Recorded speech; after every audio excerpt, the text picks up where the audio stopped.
And we are live with a pretty chill stream today that focuses on hauling, eating, chilling, chatting. Welcome your input, comments, questions, thoughts in the chat, which I am actually monitoring.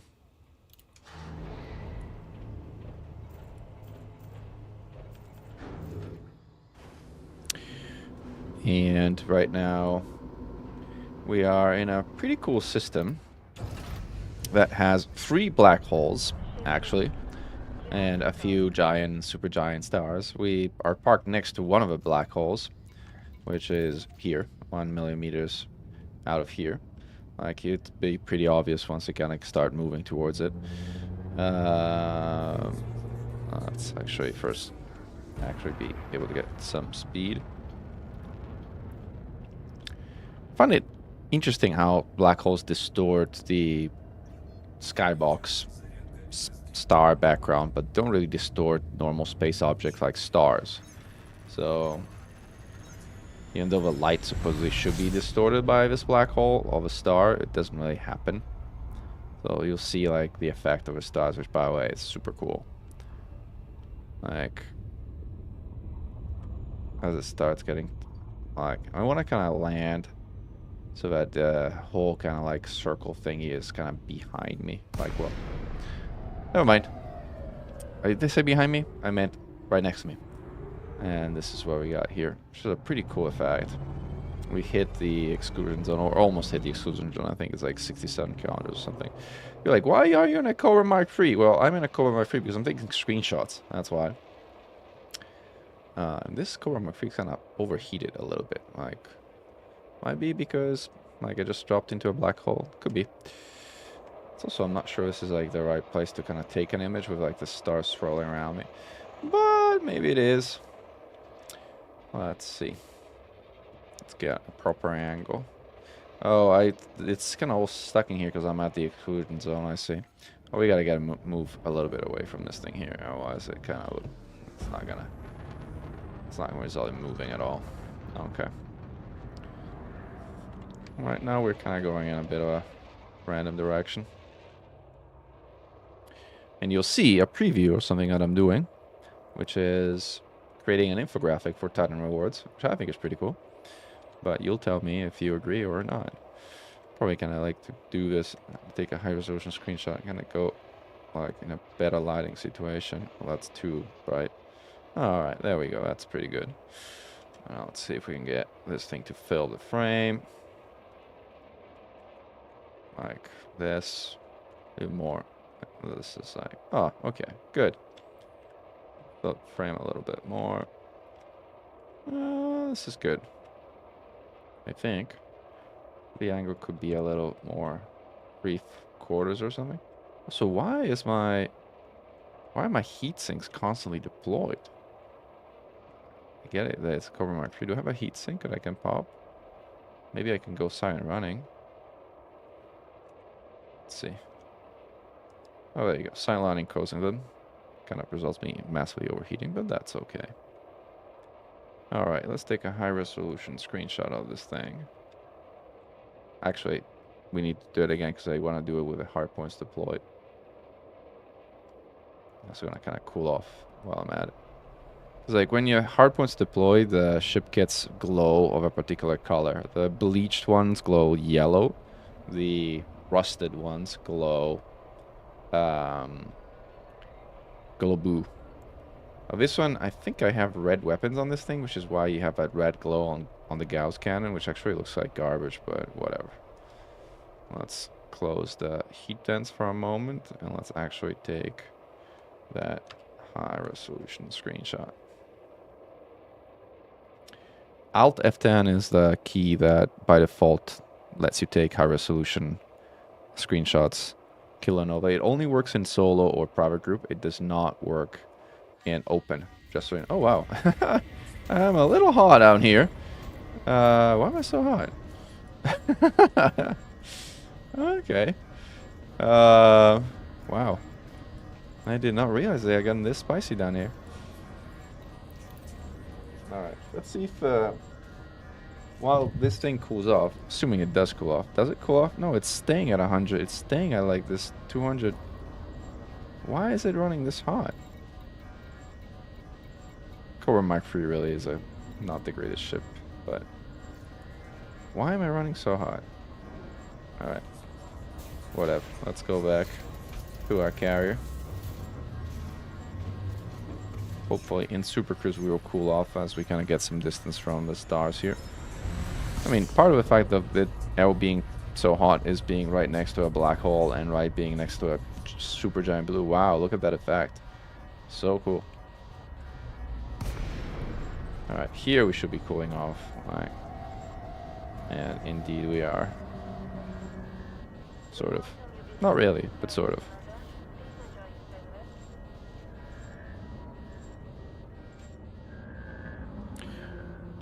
No, it does look like, it did look like Sun Running was still on, right? Like, what was on was that supergiant out here and the black hole that I was right next to, which is, where is it? Right here. Like, I was right next to a black hole in the sort of scooping zone of a blue supergiant, so that was what's going on. It does look like you're still in the silent running state. Is a 64 corrosion resistant worth it? Well, it is to me, which is why I hauled 10,000 or some ridiculously stupid high number of this thing. Almost 1,100 actually. And why I might be hauling some more doing this live stream, doing the second half of this live stream. But first I want to take some screenshots, show you some Photoshop of the infographic I'm making, and then actually eat some stuff while I'm doing it. People usually joke that I'm eating while kind of like bombing Titans and killing Hydras, which typically is the case. Yes, I do happen to be eating while killing Hydras and bombing Titans, but today we'll be eating while chilling somewhat more. I'm glad that you like the RTX HDR upside tech, especially because I'm not streaming in HDR, so I don't know how you're seeing it. It's getting converted in tone map to SDR, so I'm glad you like the tone map version of the high dynamic range. Which kind of hints at the fact that it's hard to tell the difference, by the way. So there's some irony in that. Alright, so let's see how its screenshot came out. So I have Photoshop here. Let's pull it on screen. And this is the infographic that I'm working on. Follow all the Titan rewards. I was hoping that we would get the... actually, let's see if the rewards for Titan Indra have showed up. I don't think so. At least they weren't like just a couple hours ago, but you never know. Let's see if the 5-star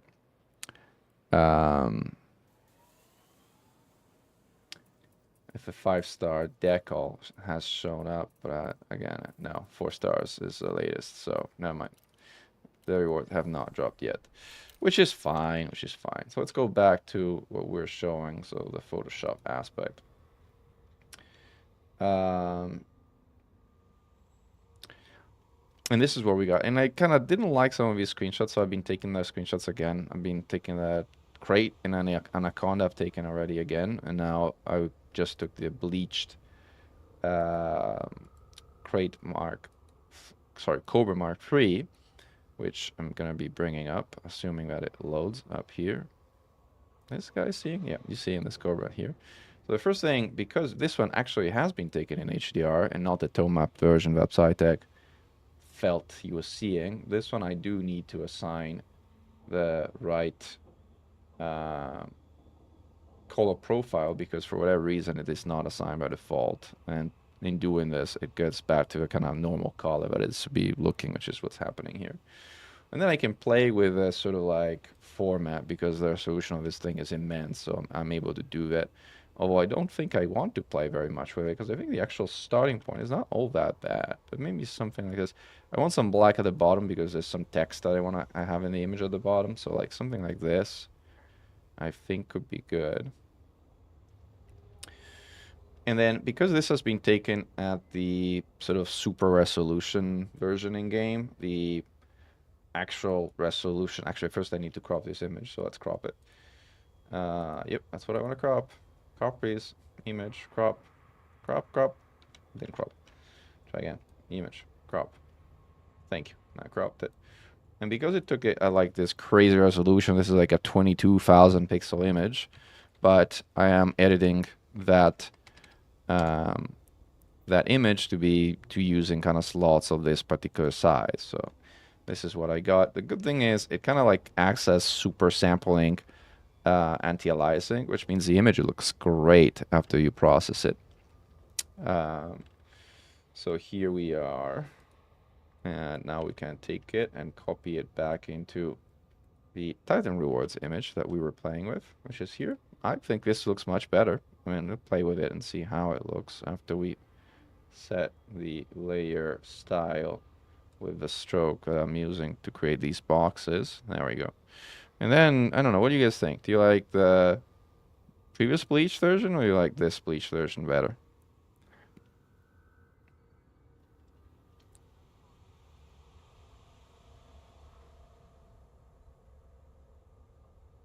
Again, I'm gonna swip back and forth and see which one you like better.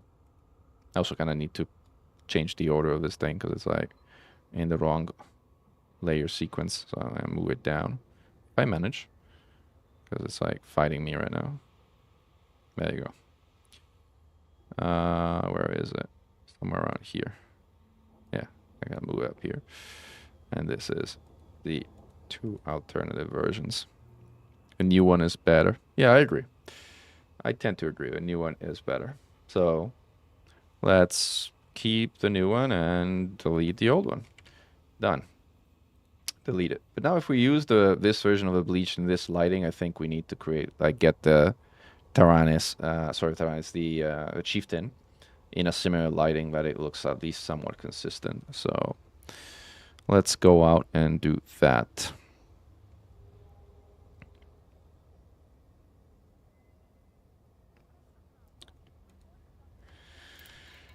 I think I have the joke ship, which is the equivalent of a store-bought ship, this one, which I've made into this bleached format because it's kind of a joke ship anyway.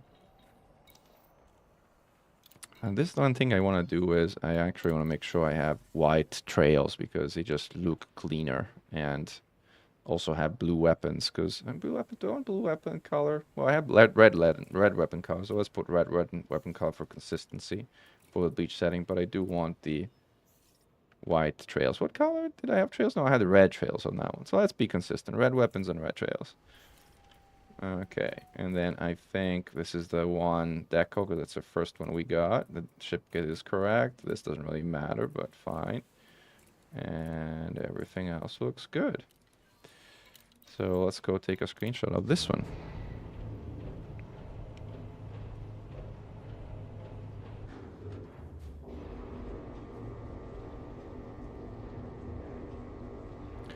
I mean, even just taking shots on the carrier deck of a carrier when you're in such a bright sort of star system with like a supergiant or something looks really great, I think. But you can't deploy hardpoints obviously when you're docked, so you can't see the glowing effect, which is actually a highlight of these ship kits. So I personally prefer to actually launch and do it while kind of undocked. And I was doing it like again next to that. Ooh, wow, look at that effect of the... that effect does work for the solar flare. It doesn't work for a star proper, but it works for a solar flare. That's pretty cool. This is the black hole that is creating that effect on the solar flare. Look at that. Look at that kind of mirroring effect. It's really cool. I love the system. And by the way, there's actually, if you think this is cool, there's actually, this is black hole with supergiant coupled. There's two black holes orbiting each other down here. Like, it's pretty amazing. And you're like 200 light years from the bubble, so like one carrier jump. Oh, sorry. Thank you for letting me know. Let's get rid of the Photoshop screen for the time being. Like, this is so cool. I'm still staring at the Photoshop screen. Again, sorry. Okay, let's see if I can actually land below the black hole this time. In between the black hole and the supergiant or giant, the blue giant here. This is cool. There we go. So we have like the sphere. There we go. That's almost perfect what I wanted. Like this would make for a really nice screenshot regardless of what I'm trying to do. It's not the right angle, so it's not gonna be. But like having a like black hole and a supergiant like this, I mean, this is pretty cool. See if I can put this in the center of the black hole, like effect, and make it sort of like central like this. There we go. I think I might take this as a screenshot just for the sake of it. I don't know what I'm gonna do with it, but I'll probably find something to do with it. Now let's actually go and take that. Hit the body exclusion zone. I gotta move a bit.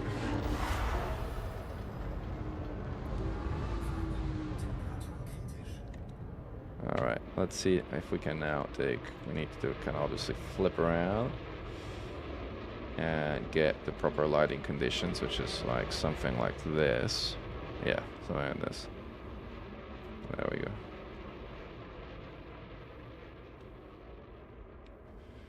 But here I have the like black hole, which is way too obvious behind me.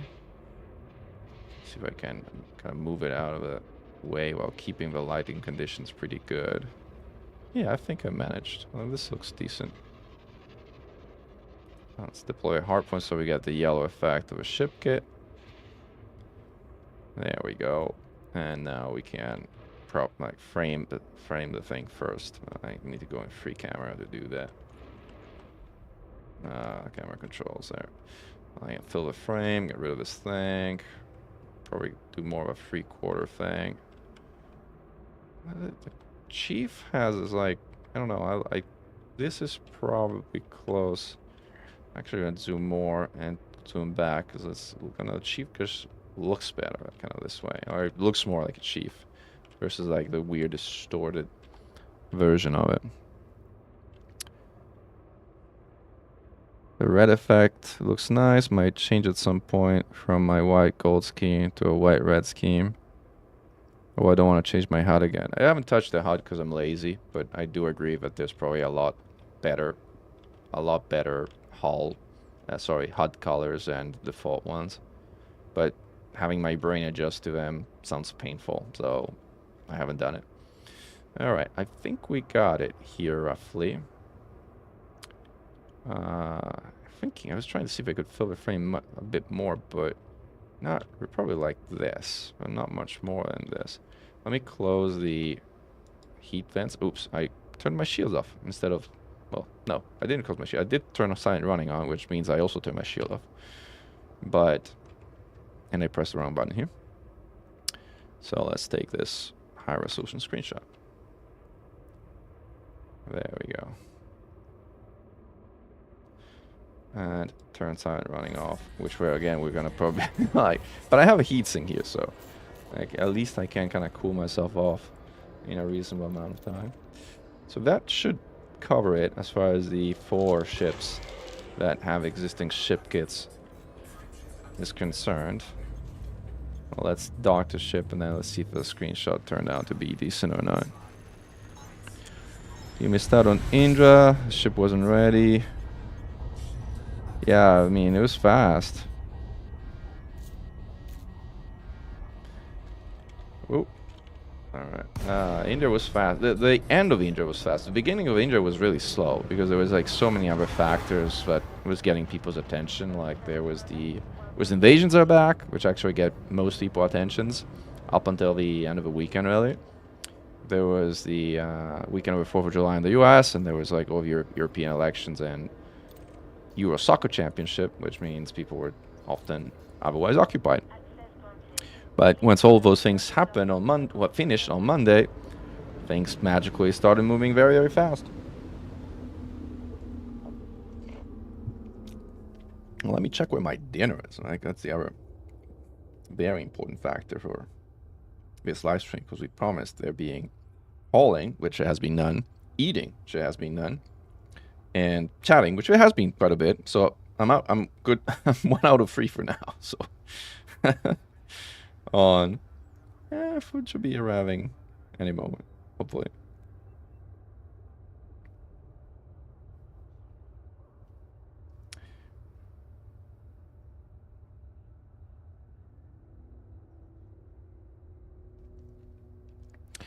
Any thoughts on whether they would do anything different for Final Three Titans or just rinse and repeat? Well, they have been kind of drip feeding things as part of the sort of campaign for this year. So um, there may be additional things, and by things I mean they gave us the Super Cruise overcharge drives, which I think are actually the most meaningful change in the game since probably the release of fleet carriers, and they're amazing, and it's a great thing that we have them now. So they're a good thing. And first they released them in the weird C drive configuration that you couldn't engineer, which was okay, but it wasn't really that good. And then they actually released the engineerable version of ore grades, which further were even better than even the pre-engineered community goal version, which was just awesome. So after that, they introduced the engineering to make the old Guardian weapons resistant to the anti-Guardian field effect. But I think they overestimated the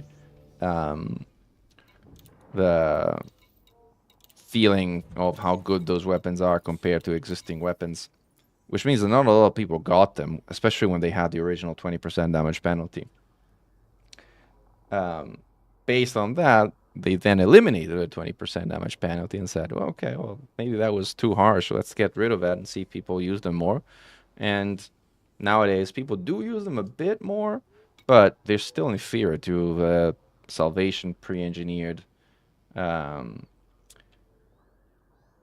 weapons. And consequently, if you have the option to use the pre-engineered weapons and there's not a very strict and good reason to do otherwise, why would you ever use those weapons? So I don't think, and furthermore, they're pretty expensive in terms of materials. In fact, one of the most requested videos right now is to make a video that explains how to get the 3 materials required to engineer Guardian weapons. And at some point I will make one because, like, I tend to make videos, like, when people ask for something for, like, the 12th time, and I'm kind of tired of explaining it, I'm like, I just make a 2-minute video and say, done. Here's how to do X, Y, and Z that people ask about. And the 13th, all the way to 700th time that someone asks, I just link the video. And it's A, much better at explaining it, and B, much faster than trying to type it all up every single time. So that's how my videos come into being, at least the tutorial and explanation ones.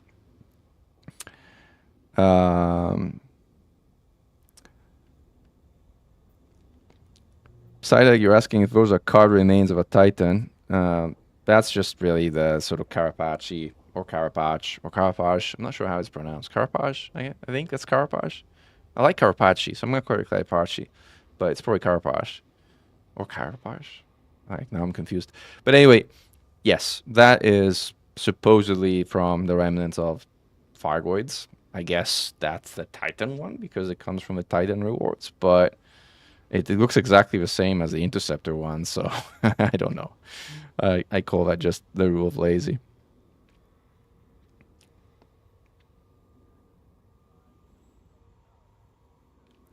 The Titans we know are just the tip of the iceberg, kind of what Helldivers did with the automatons. Yeah, probably.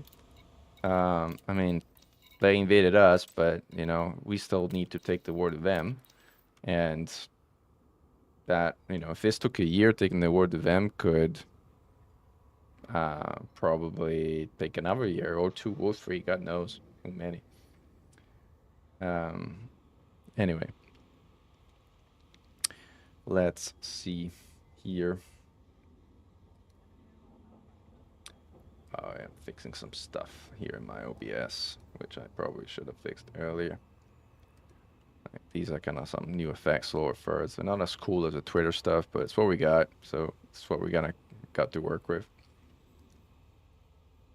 I also have some other ones which kind of like used to be more cool when all verses were kind of like very rewarding. Now I have to kind of reduce it to like 30 million instead of like the 80 million I would have shown there. Like, but, and again, we haven't gone over something in a little while, so.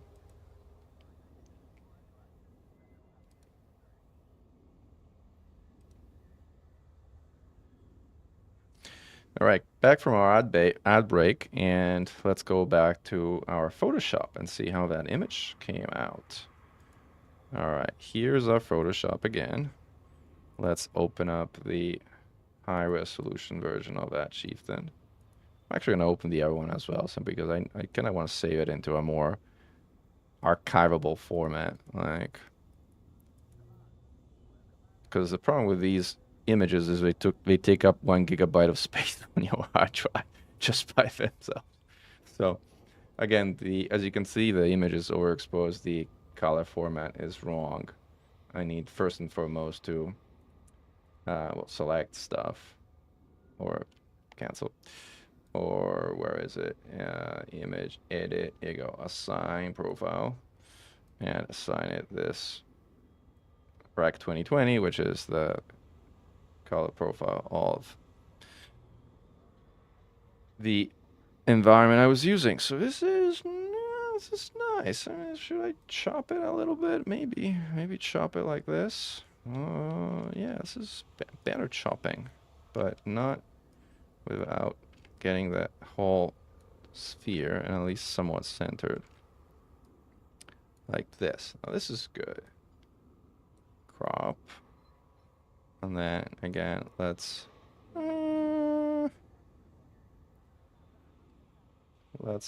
save it in some kind of, let's move it to some kind of archival format. There we go. This looks pretty cool.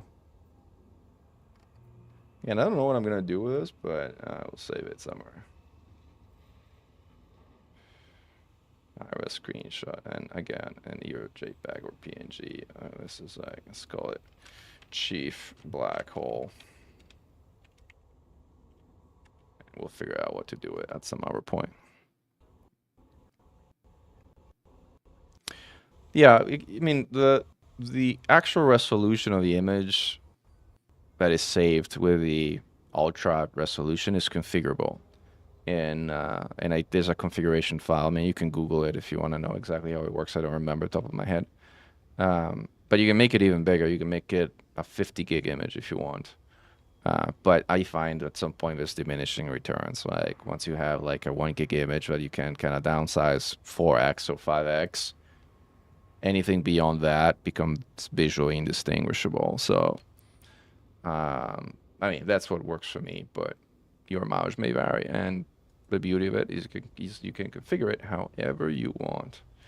So here instead, I think I got the angle broadly right. Maybe I cut it like this, but maybe I don't even touch it, to be honest. Like if I cut it like this, I'm trying to kind of like figure out if I can get a little bit of space down there, but not too much. Probably something like this. Again, crop. I need again to assign the profile. This one. Okay, now it looks as intended. And then resize it to my working size, which is this. And then I can copy it into the Titan Rewards image, which is this one. There you go. And that would go here. Let's see if I can line it up properly. And all the things show. There you go. Oh, no, I had it. I had it. There we go. And again, add the stroke effect for the border thingy. And then we move this to where it actually belongs, down all the way. Somewhere around here, I think. And this is the two options. Again, would love your thoughts on what of the two options looks better. And while you give me some thoughts on what looks better, I will again look where my food is, because my food is not here yet. And I'm like, where the hell is my food?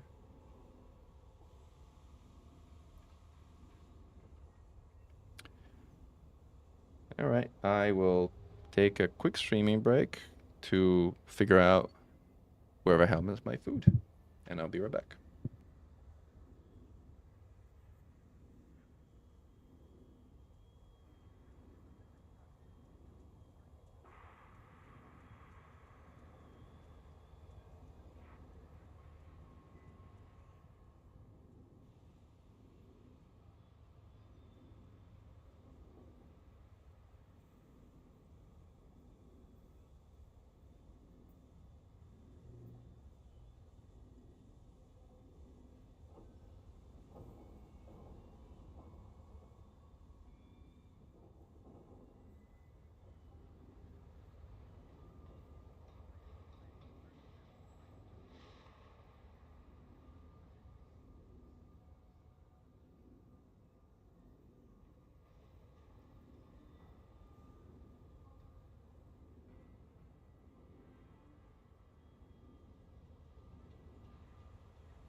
All right, and we are back.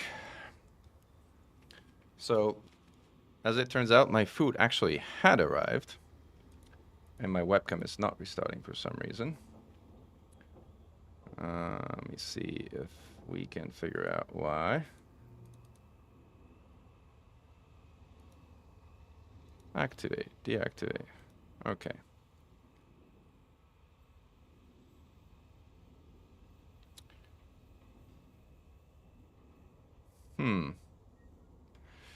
Why is my webcam not restarting?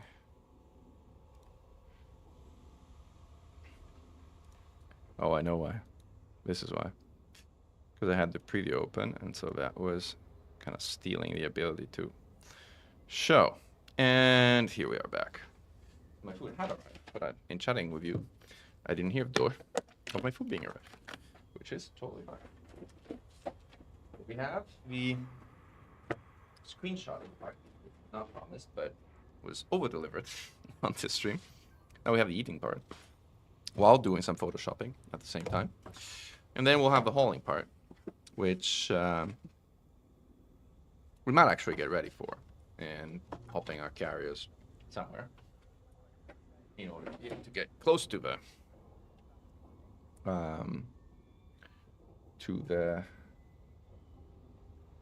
SDOs. FSDs are totally worth it, by the way, question in the chat. Second one, new one for sure again. Okay, then let's leave the new one on then, and again delete the old one. Done. So I think I'm happy with the 4 versions of the 4 that exist. So I'm gonna save this. Again, I'm not gonna export it and publish it until we have the cutter one as well, which should happen any moment now, really. But here, so on the stream, you get a little preview of some pretty cool content that I think was gonna get published in the next few days. What I got for lunch? I got some asparagus as a side, and I have some tagliatelle with bolognese sauce, which is like a meat sauce, which is also some cheese melted on top, pretty clear. I am trying to lose additional weight. I have lost about 10 pounds in the last month and a half, but I'm trying to lose another 10 or 15. So combination of carbs, protein, and vegetables is hopefully something that goes in that direction. The carbs in here probably don't help, but gotta have some carbs. I don't think I'm kind of totally ready to go fully keto diet yet. And you gotta have some vegetables too. Yeah. They're good for you. Green stuff. Eat some green stuff. But we were saying, while we're munching away, we gotta jump our carrier somewhere. Because we are in the middle of freaking nowhere. And from the middle of freaking nowhere, we will not be hauling. Which is what FDev wants us to do. Is haul stuff from point A to point B to point A to point B. Over and over and over again. Where does the community go? Somewhere around here. Yeah. There was a system around here that had plenty of aluminum. I'm trying to remember which one it was. It was like 20 light years or something around here. Was it here now? Which one was it? Can't remember off the top of my head. A friend of mine had actually DM'd it to me, so let me see if I can dig it up in the DMs.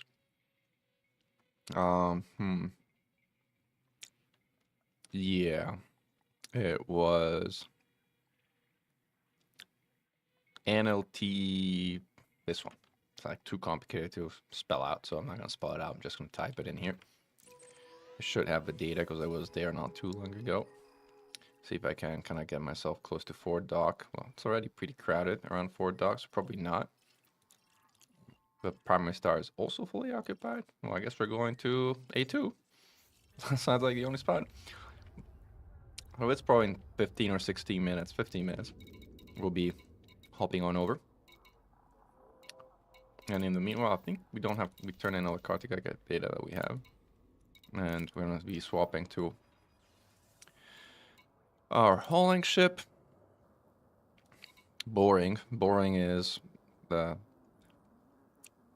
Could be also the name of a hauling ship, but this is the name of a sampling ship. Right, the cargo barge is my hauler.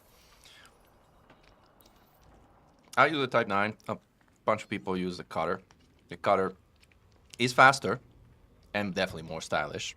But it doesn't haul as much, so your mileage may vary.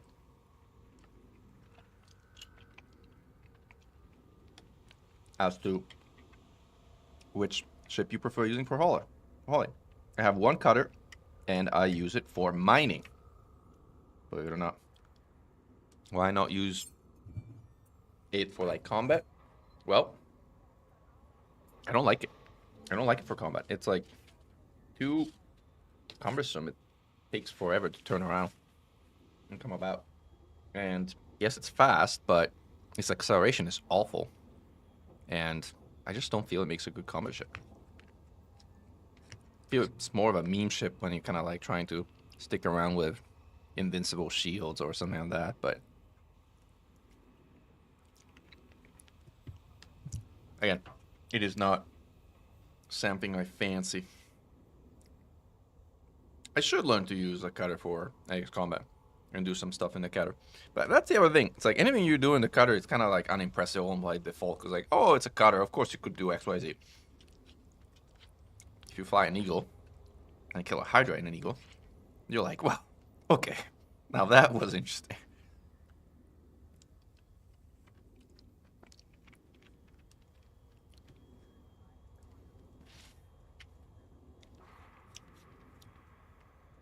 Hughie Hughes is suggesting to fast for 3 days and drinking water. Yeah, I thought about it, but I don't know. I also read a lot of like literature that says that fasting for so long is like not that healthy. So, I guess I haven't picked up on that.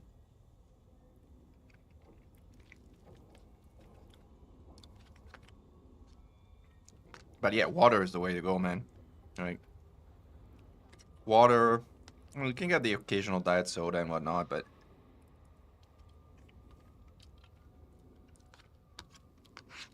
alcohol, as fun as alcohol can be, if you're trying to get in shape, it's like the one thing that just works so incredibly against you. It's like the emptiest calories you could possibly ever consume. I'd rather eat my calories than drink my calories, by the way, also, so.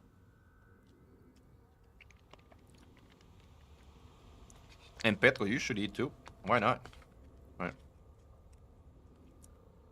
Your name looks Russian. The Russian have some pretty good food. Like blini, like cool stuff. I don't like borscht. Borscht I don't like. I don't like beets, so borscht not my thing. And some people love it. I'm sure it's like, if that's your taste, I'm sure it's a very good staple food.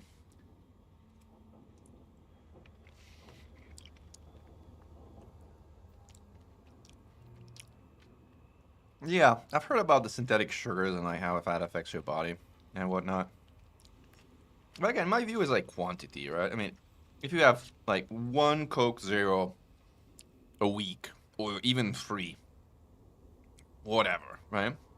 Now, if you chug 5 of them a day, now that's a different story.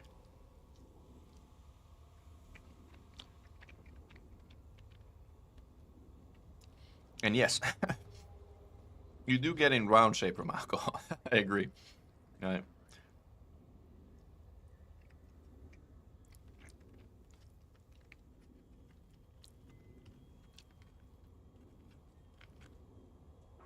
Yeah, that's the other, I think, secret about, like, I actually just went working out down at the gym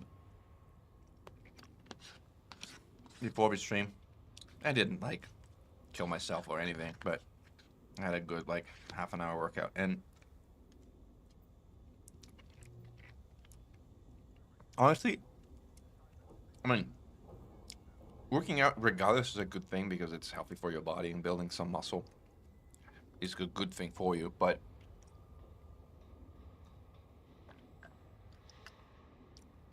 if your goal is fat loss and you're trying losing weight, like the gym is like 5% of that goal. Like, what actually matters is the calorie equation. Calories in, calories out. It's that simple. And there's what I think 6,000 calories in a kilo of fat or something along those lines. So, in a pound. I wish it was a kilo. It's a pound of fat. So, if you have like a 500 calorie deficit per day, you're gonna lose half a pound a week. And if you don't, you won't. And if you have a 500 calorie surplus, you're gonna gain half a pound a week. And doesn't matter what you eat. That's just what it is. And granted, like what you eat matters to a degree, but not so much. It's a quantity that really matters. So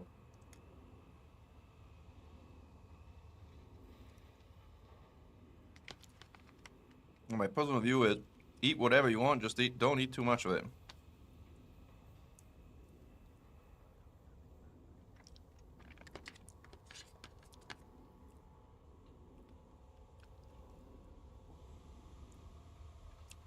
My unhealthy habits have to do with hauling things in games that make you haul things. For competitive hauling events, where you actually get a pretty good module that has nothing to do with hauling. And some people think it's good game design, but I don't know. Whatever. Now I'm ranting.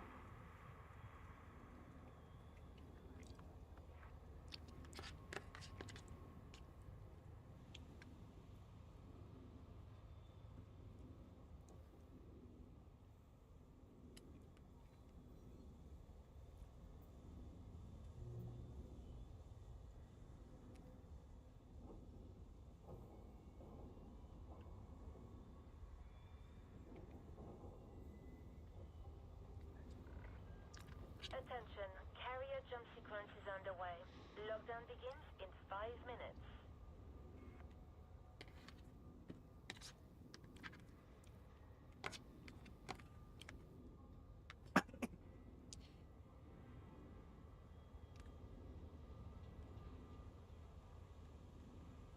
I do feel like this Super Cruise Overcharge drives are amazing, though. Like, I don't know how they got to it, by the way, without any kind of major splash or announcement. But it is something that has majorly improved the game.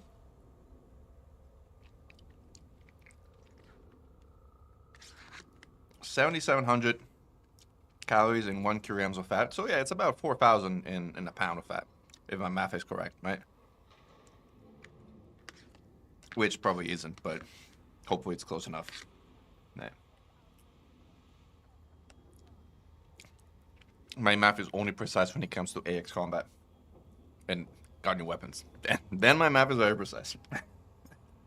When it comes to food, it's very approximate. So appreciate any corrections.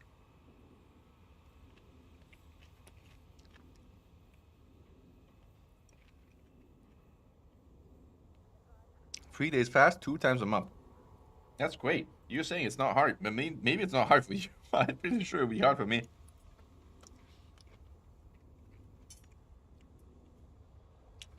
I guess it also depends on how you define fast. If it's like I'm thinking complete fast, like you eat nothing except water, that'd be hard for me.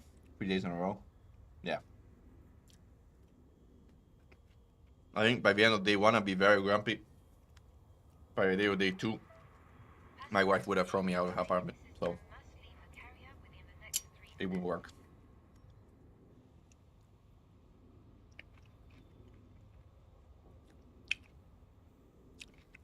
3,500 calories in a pound of fat. Yeah, I'm pretty close. Thank you. Better, more accurate math than mine.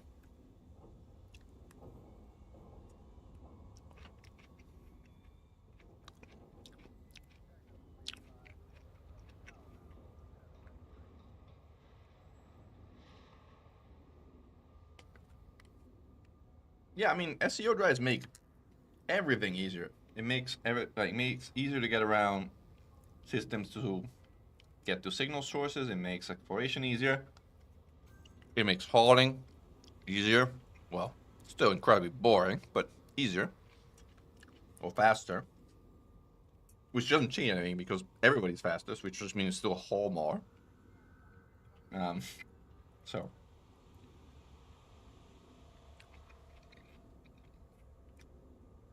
But still.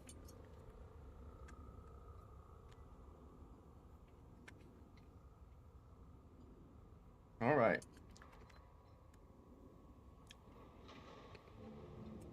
So we accomplished one of the goals of this stream, which was eating.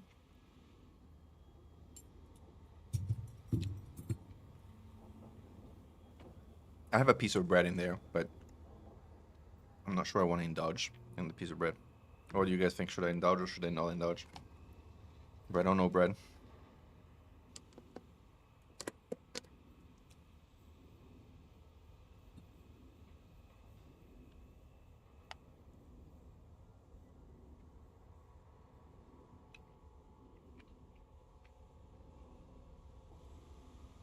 Bread. All right. I have one piece of bread only because you guys said so, huh? Don't blame me. I blame you. Problem is, I love bread. I absolutely love bread.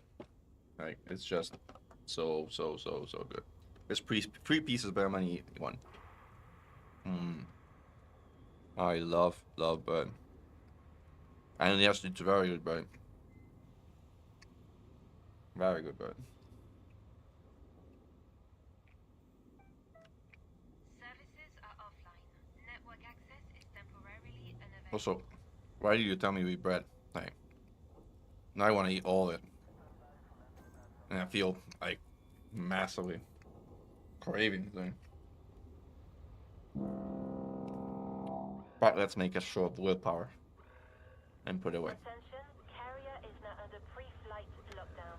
All services have been suspended. All right, that was hard.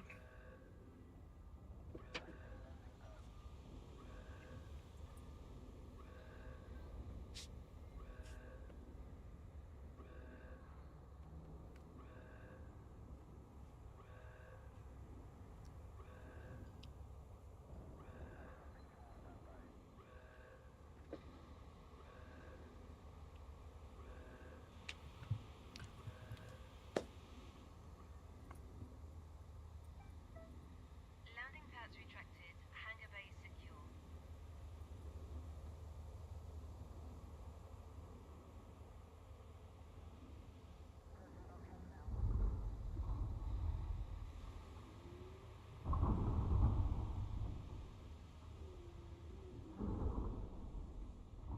He said, some cultures are too bready. Here at your place, people can easily eat pasta with bread in the left hand. That kind of, first of all, begs the question, what do we have in the right hand? But besides that, yeah, no, pasta and bread. Yeah, it's just combine the two. And that's a lot of carbs. Do you have a question? If everybody starts doing a trade route, does the value get lower? So, I mean, the short answer is yes, because there's supply and demand between those two commodities in those two places. So, oh, utensils in the right hand. Oh, yes, of course. Civilized people. What was I thinking? Like, eating bread with my hands? Like, actually, you were talking about having bread in your hand. Do you eat bread with utensils? Like, in your culture, you eat bread with utensils. Kind of hadn't heard about that culture that does it that way. But I guess you have a pasta too, so I guess it's for a pasta, and I guess it makes sense. Yeah, pasta with your hands, gross. No. Right hand has more bread. Yeah, like if it was up to me, both my hands would have more bread. And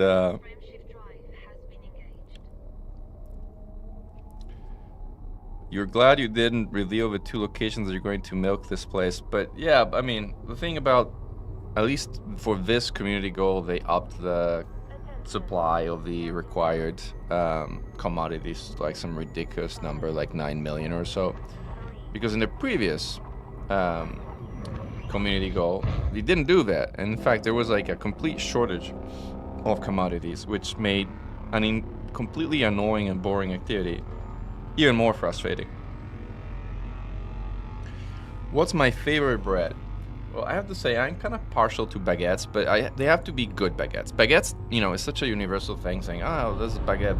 But there's the really, really, really good baguettes, which are amazing, and then there's the baguette wannabes that are just awful. Like, so the good baguettes are, yes, they're just awesome. Right. I like bread that is like crunchy on the outside and kind of soft on the inside. It's really good. You use red bread to mop up the sauce? Yeah, of course. Like, in Italian, that's I think called fare scarpetta, I believe. Like,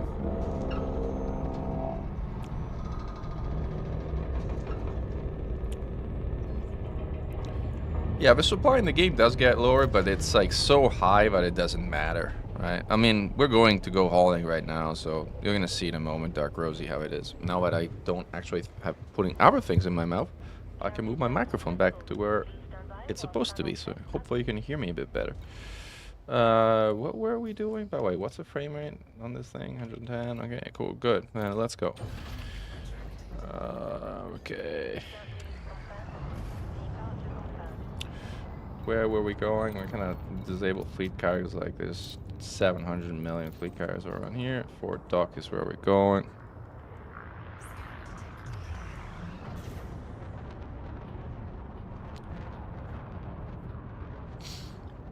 I should put the experimentals on my drives on this ship and on the FSD, but ever since the SCOs have come out, I have engineered most, if not all, my ship drives re-engineered. Like, I put SCOs on pretty much all my ships on my carrier, and I got 40 of them, so that was a lot of engineering.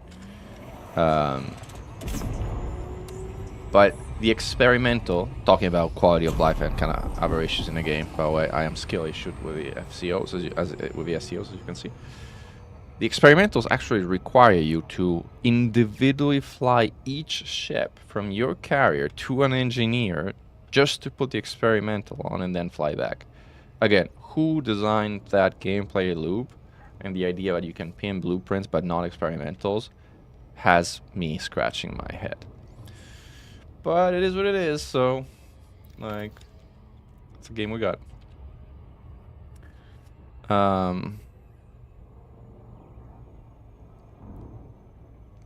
Bagels. Yeah, bagels I actually don't like, believe it or not. Like, my wife absolutely loves bagels. My daughters love bagels. But I'm not a bagel person. Like, baguette all the way.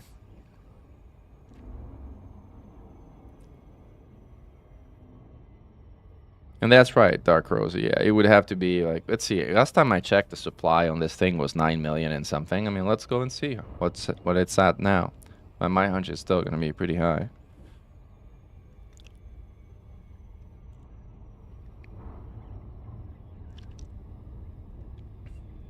A way of converting a normal FSDs into SCOs. Yeah. Well, I wouldn't particularly care about it at this point because I've gone through the process of re-engineering them all, but since it was also a pretty painful process, I completely hear you. Like, it would be a pretty amazing thing if they decided to do that, but we'll see.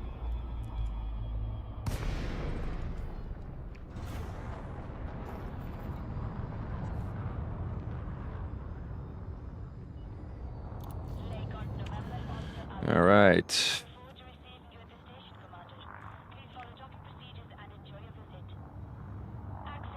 Yeah, the old drives are obsolete, but even the pre-engineered drives. I mean, I have the ones from the community goals, like both the class 4, 3, and 6. The class 6 pre-engineered FSD used to be a unicorn. It used to be like this absolutely unique device that made your Anacondas or Corvette jump like no other thing. And even those have been outclassed by the SCO drives, so, which is a good thing, because I don't like modules that are unique, come from SCG, and are kind of like limited to a few people because they participated in some soul crushing activity like this one, like this module that we are kind of like getting soul crushed to get. I'm not a fan of gameplay design of that kind at all. if they wanted to do something that actually was cool, they would have set the community goal high enough that would require people to actually work together and participate to get it, but then everybody gets it, not 50%. Like, that makes it a competition, and that's just bad design. For a community goal, that's meant to get people to work together. And instead, it's like a competition, and it's like silly. Just outright silly.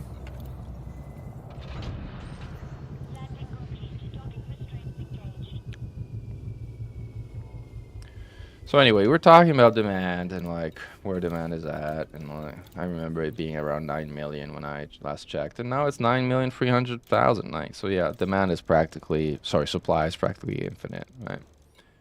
You would also like to have a button that says buy old, so you don't have to actually waste your time scrolling all the way, but that's another quality of life thing that we do not deserve. What we deserve instead is to haul things back and forth for days on end, only to not make the 50% cut because you have to be in the 50% for reasons that nobody understands.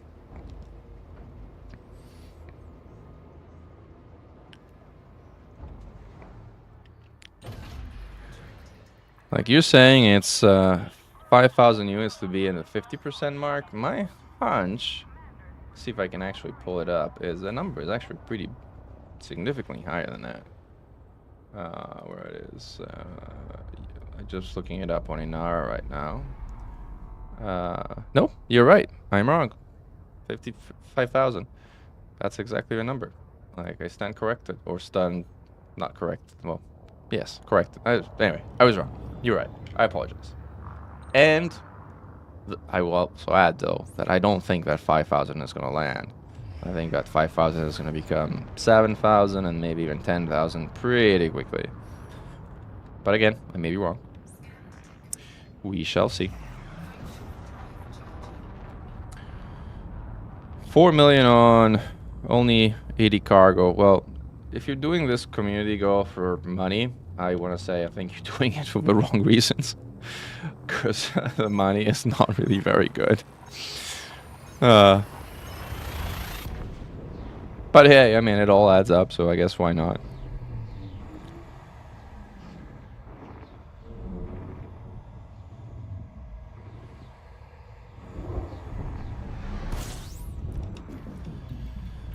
Ito, orbital.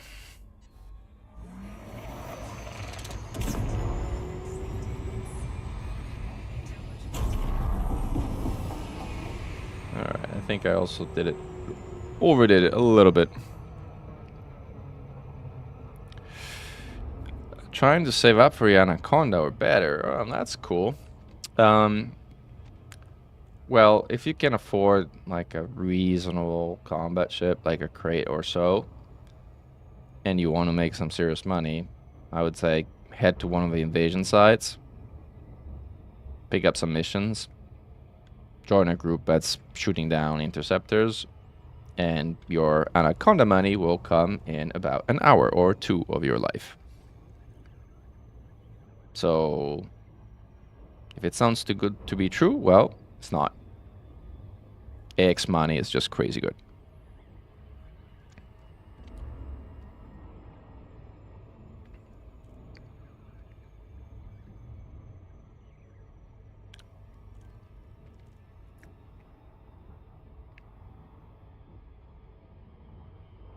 $3 million profit, 49 if you sell titanium, not so bad. Well, again, it's all relative. Like 3 million on one haul, and the time it takes. What does it take to do a haul? 2 minutes, 3 minutes, something like that, maybe 4. Should time it at some point, actually. And you get 3 million for that? Well, I can swat 4 Cyclops in Titan space in that amount of time, maybe 5 even. And that's even just with Cyclops, what, 50, 40 million, 40 million or so? So, yeah, that's what I mean when I say don't do this for money.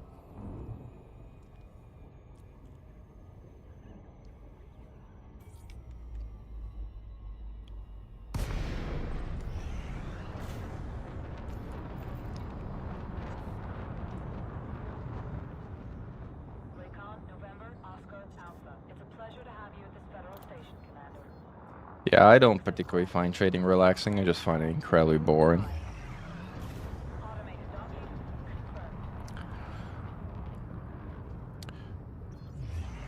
What is the best route then? Well, there's a couple of ways. Like for one, yeah, so it depends on what you like to do in the game. I have a yeah, the best missions are the AX missions that I was talking about. Ooh, anti-extinction force are here, commanders. Glory to mankind. Glory to mankind. And yes, we are hauling garbage like y'all. Am I going to solo as Hido with Type 10 when it comes out? Well, if someone drops me the money to buy it, sure. If I have to cough up, whatever, $10 or so to buy it, I don't know. I don't like a bit on the fence, to be honest. I have an idea how I would do it, though. I do it with flak in the center medium slot, and then I would use 5 small Guardian Gauss cannons. Or maybe 4, because the distro is terrible on that ship. I guess a lot depends on how many utility slots it has. Because if it has 4 utility slots, you can double sync. You can still use 5 Gauss, and it'll still kind of sort of work. But if it has only 2 utility slots, or less than 4, then you can't really double sync. And in that case, you probably want to go with only 4 small Gauss cannons. Which would make it harder, but not impossible, and still very well in the realm of doing.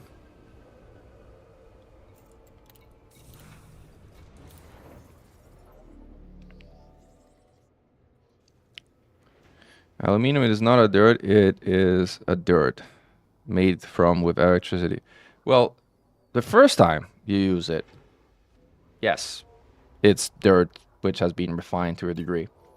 But a lot of aluminum is recycled, and that is garbage.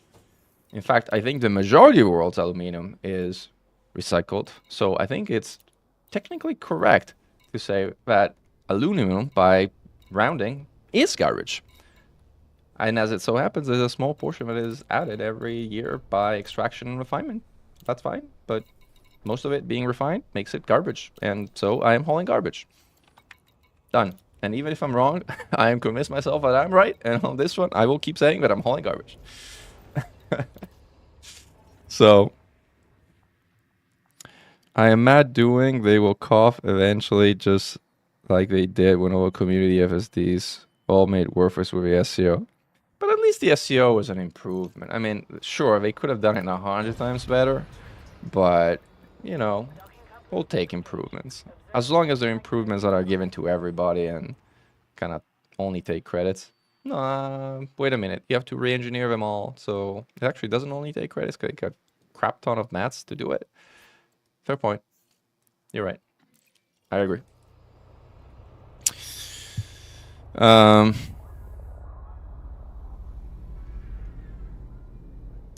Yeah, and Ragav, I agree with you. I mean, it's super surprising that they didn't do a bounty hunting CG, because, like, again, I do feel that hauling CZs are dumb, very candidly. I feel they're dumb. I mean, I just don't feel that gameplay that requires you to go from point A to point B, point A to point B, constantly, in a competitive way, is just engaging. I just don't feel that way. And maybe there's others who feel that way, and this is the beauty and diversity of life, and that's okay.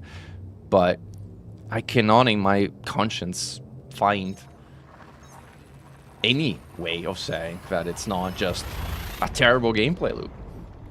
So I guess that's such how I feel about it. So at least having bounty hunting CZs let people who actually enjoyed shooting stuff or engaging in, like, combat zones, they gave him an alternative option, but not in this case. Like, nope, you got to haul this garbage, and we just said aluminum is garbage, so yes, we're hauling garbage.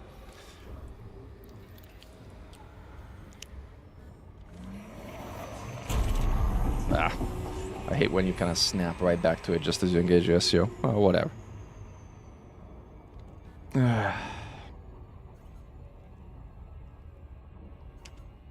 The reality is, at this point, the SEO doesn't even make a difference, so I should just kind of tap it for a moment. Alright. And obviously I swung way past it.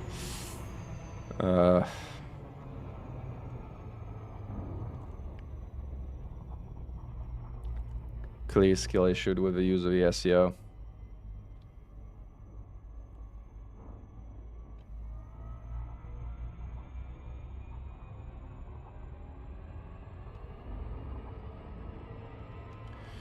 Alright, and now we are tracking.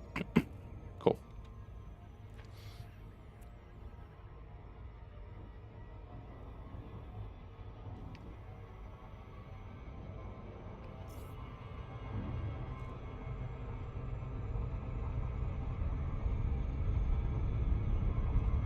Yeah, like the Type 9 just handles terrible. Imagine that some people actually kill a Hydra in one of these things. Like, mad respect.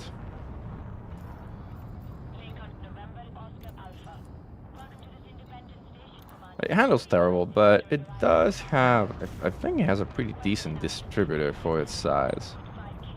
Like, this is a 6, but I think I kind of downsized it. I don't remember top of my head, like, what the power distributor of a Type 9 is. If it's at least a 7, it's pretty good.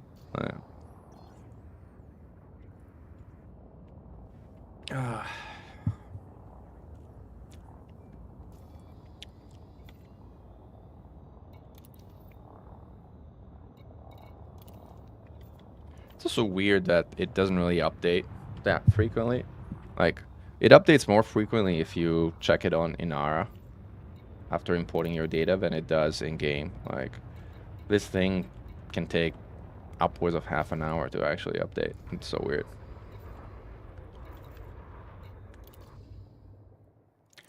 And every now and then I'm kind of gonna be checking also the livery to see if they actually drop the rewards for Titan Ninja, even though I sincerely doubt it, because like we're way past not only working but probably also waking hours in the UK, and the summer intern that has been tasked with rolling out the rewards is probably sleeping at this point in time.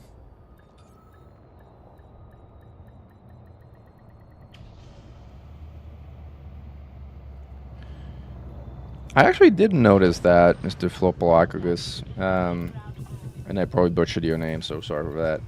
But I also have to confess I haven't been paying all that much attention to the sounds of the SEO, so like I take your word for it. What do I need to do? I need to buy or sell some stuff. Do I have it on board? No. Oh yes. So I gotta buy it. Where's aluminum? There it is.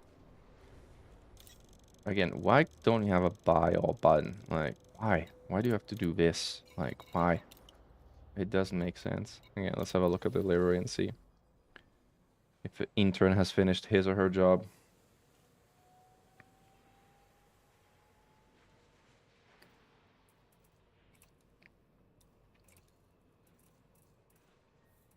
Nope. The intern is sleeping.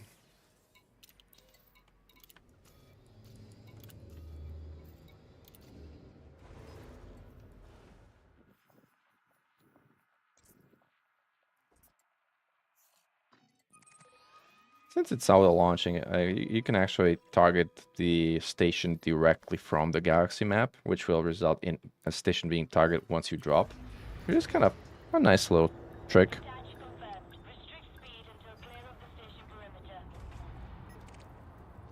Also scan some stuff to see if I can get some kind of data while I'm at it. Also gonna do this manually because I'm kind of bored as soon as that crate is out of the way.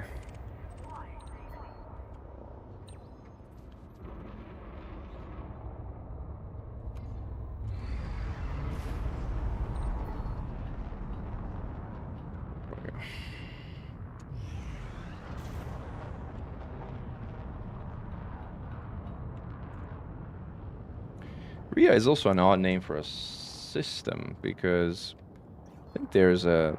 Isn't that one of the moons of Saturn? Rhea? Or Jupiter? I always mix it up. I think it's Saturn, but you guys can tell me if it's Saturn or Jupiter that has a moon named Rhea.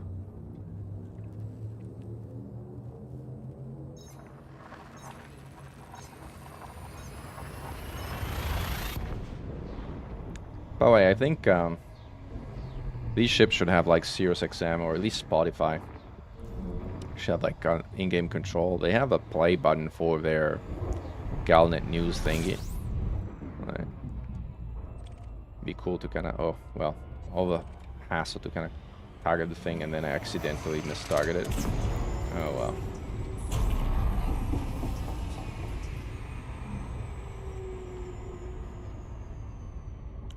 Again, this didn't work at all. Saturn. No, I was right the first time.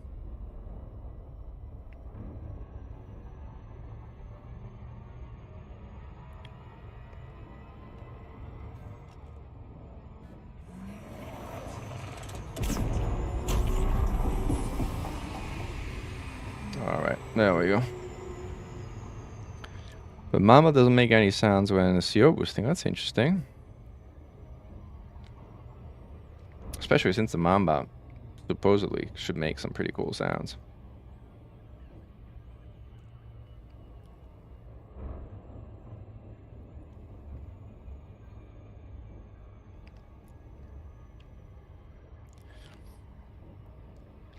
Well, hopefully not as dangerous live, because I think pretty much anything in Australia is, at least based on how they sell you Australia from the Western world, is trying to kill you. Granted, if you're on Rhea, you're probably already dead, unless you plan to be there for a very, very short amount of time. Since my understanding is that the conditions are not particularly hospitable to human life.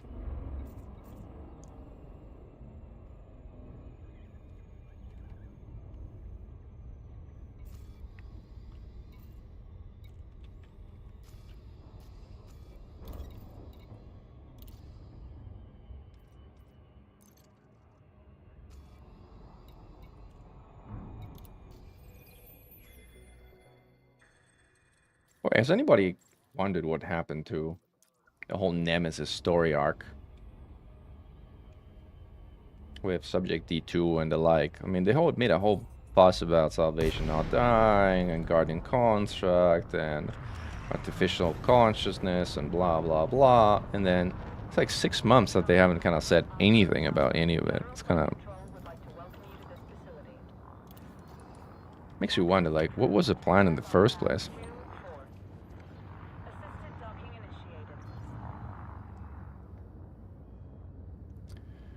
Yeah, hugely. The cutter skin was what I was checking earlier, because the cutter skin is going to drop together with a 5-star decal. So since the 5-star decal hasn't dropped yet, the cutter skin hasn't dropped yet. So they will show up together.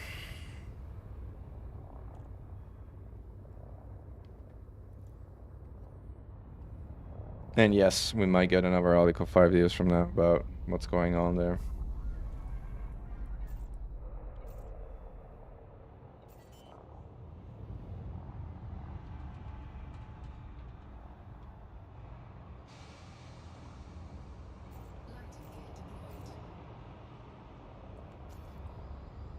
I do wonder what will be the clearing rate for this CG. Like, how many tons of this garbage you need to haul to make it into the top 50%. It's not gonna be insignificant, that's probably pretty sure. Yay, I made 1 million credits, I'm rich.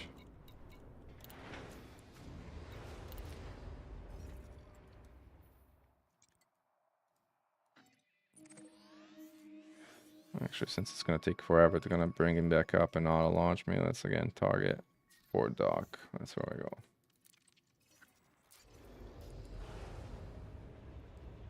Hey, Ghost Giraffe. Yeah, I mean, all the docking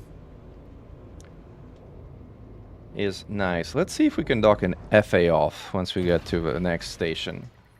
I haven't docked an T9 and FA off. Probably ever, so alright. We'll see how it goes. It'll probably be a complete disaster, but part of the fun. Well, that's an interesting question that you asked, Ghost Giraffe. In FA off, rotational correction is automatically disabled.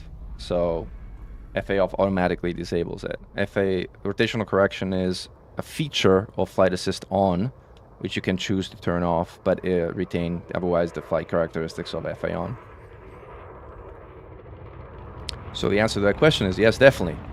Simply because there is no rotational correction FA off.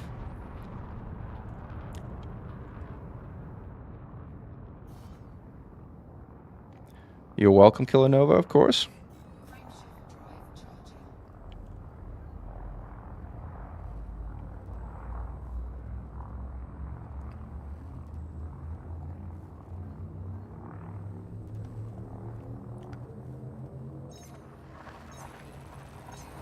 Yeah. I think the odds of me taking down 4 Cyclops in a interdiction and a Python Mark II are better of me sticking a landing in FA off than a Type 9. But we'll see. We shall see. Also, I'm clearly very skill issue and they use RV SEO drive, but that is a separate issue.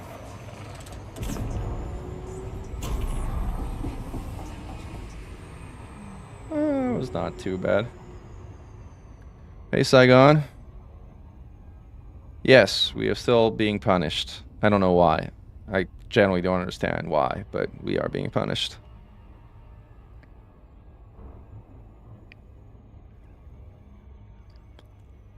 Pedro, you did 50,000 tons of this garbage? You hold 50,000 tons of this garbage. How much have I hold? Like 10? 11? And you hold 50. Oh, man. You're good. You should hold more. You're good. I can promise you, you will be in the top 50%. Promise. All right.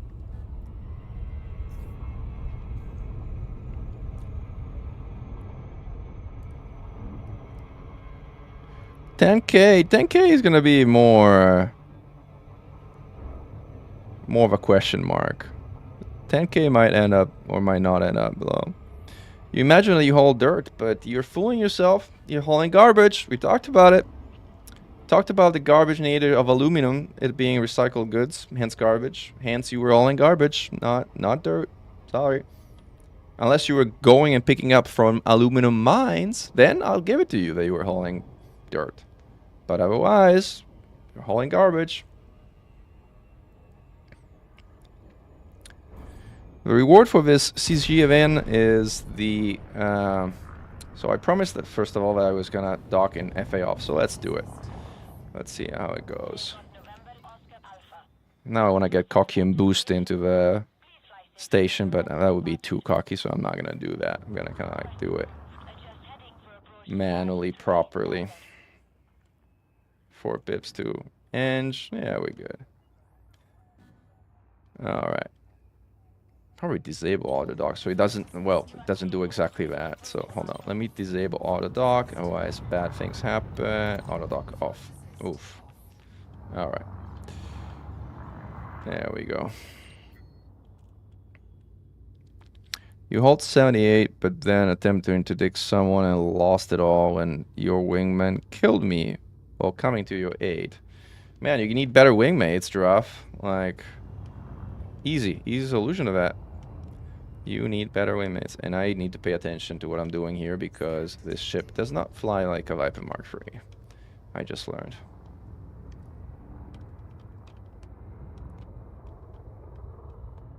Alright. I think we are kind of getting sort of in the mood. Oof, the sliding of the ship. Oof. Alright.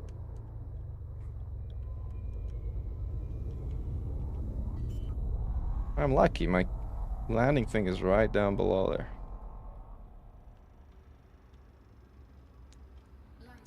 There we go. Slow down. It's actually not that hard to... I think it's harder to do with FA on with rotational correction off than it is to do FA off with like some kind of like just... Ah, come on. I had to almost stick the landing. Almost stick the landing. Down you go. Alright, second try. Third time must be the charm. Alright, now I'm not paying attention to like, oh, okay, my vector, now I am. Come on. There we go. Alright, that was not great. I give it to you. But it wasn't as catastrophically hilarious as it could have been. I'll try again next time around. No, I play mouse and keyboard. In fact, I think I have also my controller thing that I can put on screen, which I don't have on screen because I forgot to load it. So let me load it now. So you can see my controls while I'm doing this. And while I'm kind of supposedly lining FA on for the next one as well. Alright, let's got more of this garbage. We established this is garbage, right? Oof. What the hell happened here? There we go. How many tons I am at now? I have no idea. My brain cells have all fried. I am not able to count what few brain cells I have left for chatting with you guys. 20,000 last night. Wow, that is no joke. Yeah, the cutter drifts a lot too. Really stupid build. Mamba with mod shards. A lot of them. Well, the thing about the Mamba is that you can't really have a lot of mod shards. I mean, you can have small mod shards, but mod shards really suck. So, alright. I think we have... Do we have flight... Oh. It's auto-launching me. I said, no, stop auto-launching me. There we go. Flight assist off. Now we're serious. Now we're doing this in flight assist off. And now we're getting cocky because we're gonna boost. We're gonna boost. What's gonna happen? What's gonna happen? Woo! Boink, boink. Well, 47%, 49% hull sacrificed in the process. But I was almost through. Come on, like that was almost clean, almost. All right.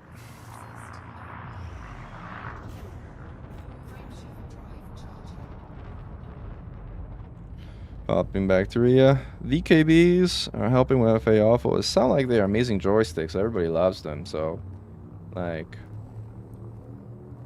I used to fly HOTAS actually when I started AX. But then somehow I decided that I want to fly throttle and mouse, which is a very weird thing to do. But then I guess I'm a bit of a weird person, so that's what it came out to be. And then my throttle broke, and I was like, I'm not buying another throttle. And so I kind of decided to switch completely to mouse and keyboard. And it took me a while to adjust. I want to say it took me like 3 months to get to the same level of like proficiency that I had with my mouse and throttle. So it wasn't like an overnight thing. But not only did I reach it, I massively surpassed it after extensive training. Hoses, yeah, Hoses sounds the most amazing, and yes, it also sounds very expensive.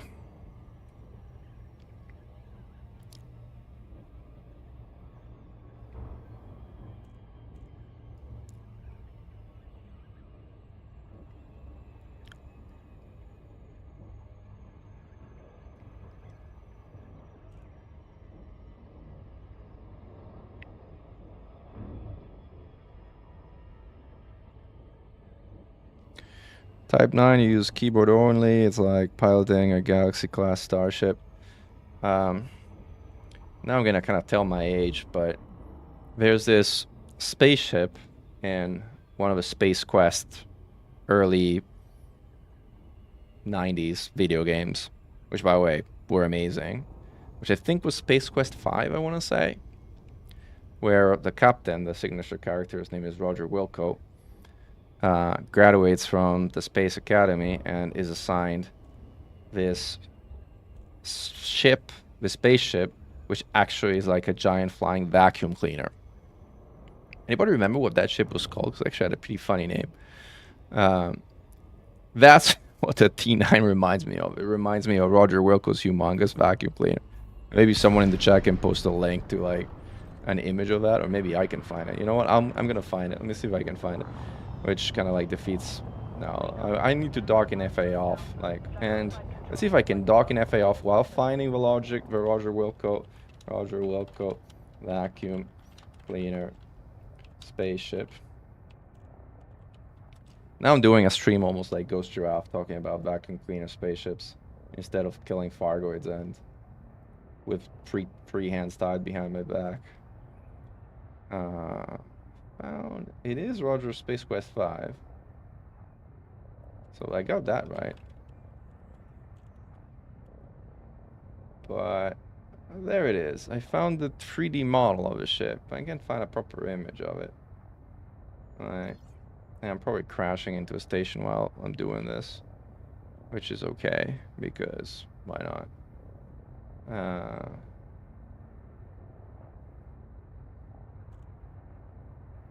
Fine. I'll just post a link of like this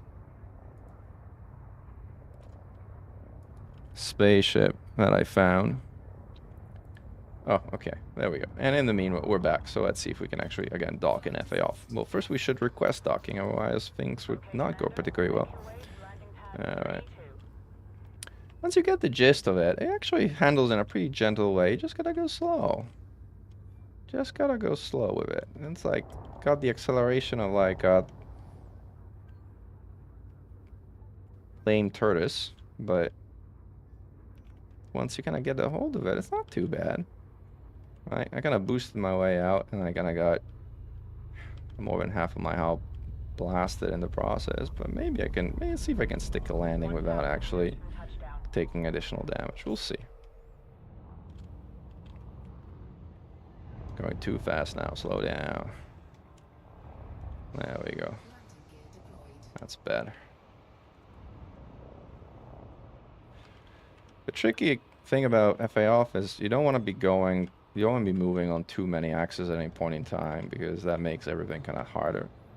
Like if you kind of slow down and move like on a given axis, then stick the landing.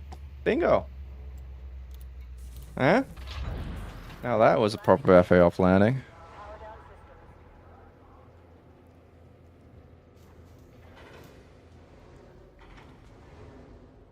Yeah, if you haven't played Space Quest 5, guys, I mean, go back and play it. It's just such a gem. Like, it is hilarious laughter from like the first minute until the final scene. Like, it's one of the old school Sierra games, so it's like from a different era, but it's just such a well-made game. And it doesn't make you haul this garbage over and over and over and over again. So it even respects your time. Believe that. Imagine that.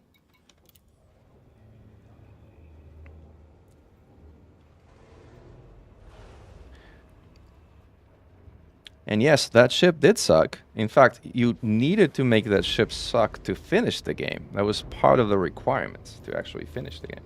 Let's see if I can boost out of the ship without actually kind of like hitting the mail slot on the way out. First I want to see if it's somewhat, yeah, it's reasonably clear. All right, let's go, go, go. T9, ouch! That did not go well. My landings are better than my takeoffs. Let's put it that way.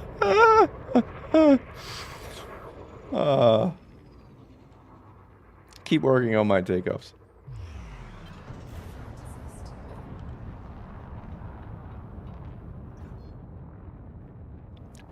Ascendancy was a good game.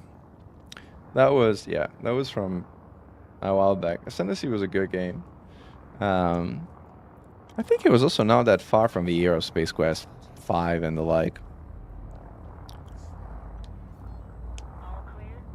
But Ascendancy was a different game. Ascendancy was like a serious game, whereas this, you know, Space Quest 5 is like a complete comedy. It was like meme after meme after meme. Like, I'm not gonna spoil it too much, but for instance, at the beginning, again, you have to graduate from the Space Academy. And the only way you can pass the initial quiz, like there's a quiz, like, that's like the final exam to get your captain license. The only way you can pass that exam is by copying, by cheating on the test and copying from one of your classmates while not getting caught by a robot that's kind of like staring over your shoulder.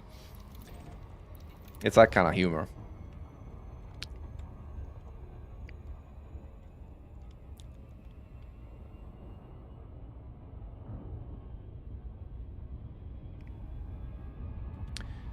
Space Trader for a pump. Space Trader, that does not ring a bell. Which is interesting, because like most of these things... Oh no, again, it's going too fast. Ah, too fast.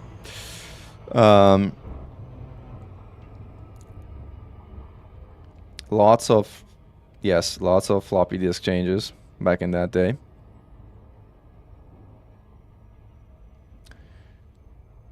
I agree about proper landings and boosting out of a mail slot.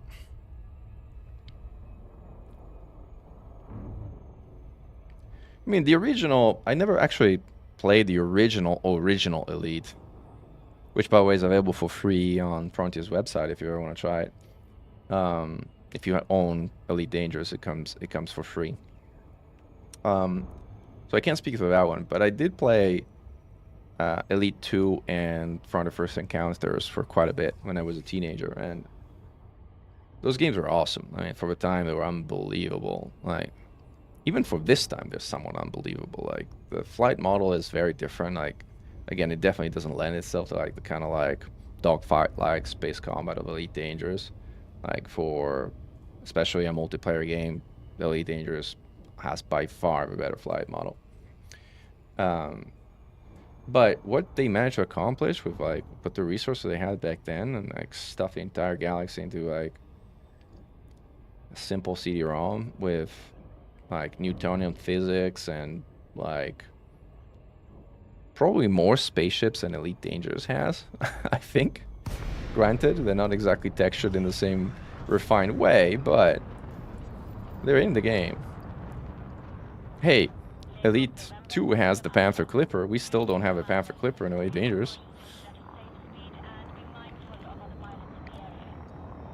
Spore came a lot later, obviously. Spore was a great game too, though. Oh, by the way, I disabled auto dock, which means I have to dock manually, which means, as we said, we're going to do this in FA off. Now, I only have 36% hull, so now there's an element of danger too, which makes it more exciting.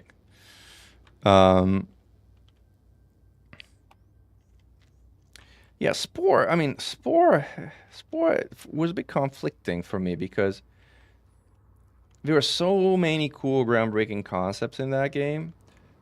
But the end game of Spore, which really was most of the game of Spore, because like the game really was built around the space section, I want to say, kind of got really boring after a while. Like after you establish like your corner of the universe, like when you're kind of sort of actually expected to get to the center of the galaxy, it is such a grind. I don't know. I really didn't enjoy that part of the game. I think the end game could really have been improved.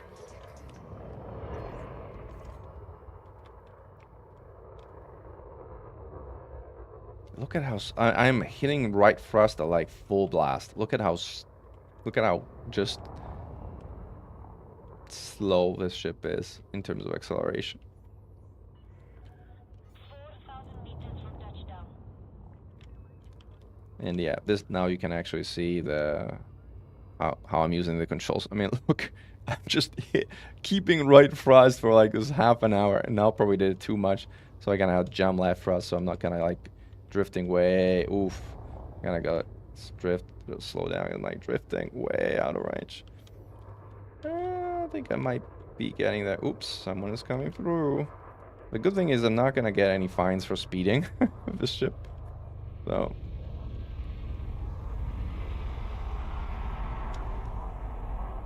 All right.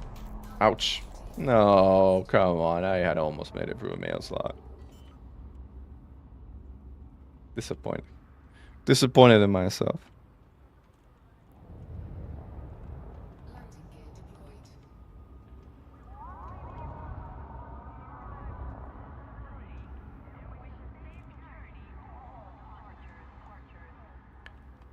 Again, I'm trying to cut my horizontal velocity so I can only have to deal with my vertical velocity once I'm kind of like arriving to land, which is roughly, but I'm going too fast, so I'm kind of aborting this attempt. And again, I'm trying to get a reference point from the station right now. There we are. Alright, cool. Not as perfect stick landing as before, but not too bad.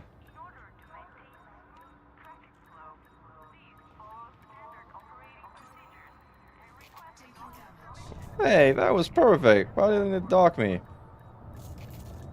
cheater. Try again. That's annoying part. Like when you kind of like start bouncing around like this, you might probably better kind of like, oh no, there you go. Get up and try again. Landing complete. Command system shut down.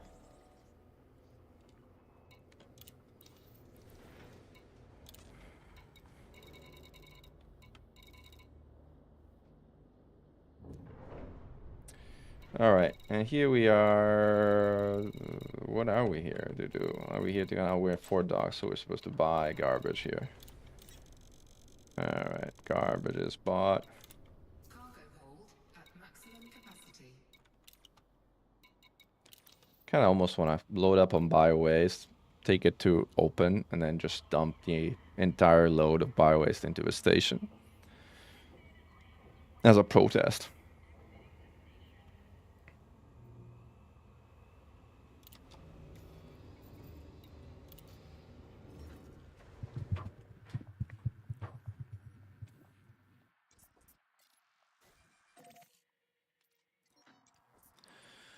Again, select our destination here.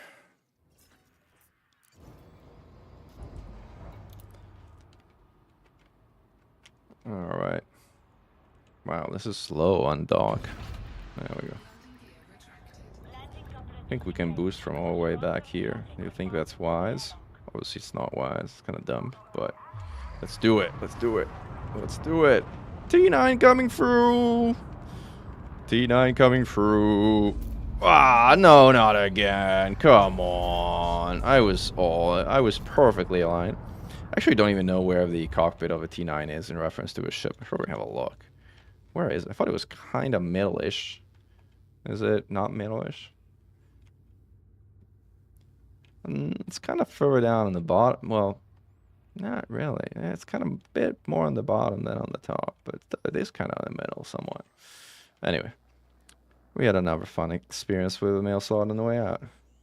Frameshift drive charging.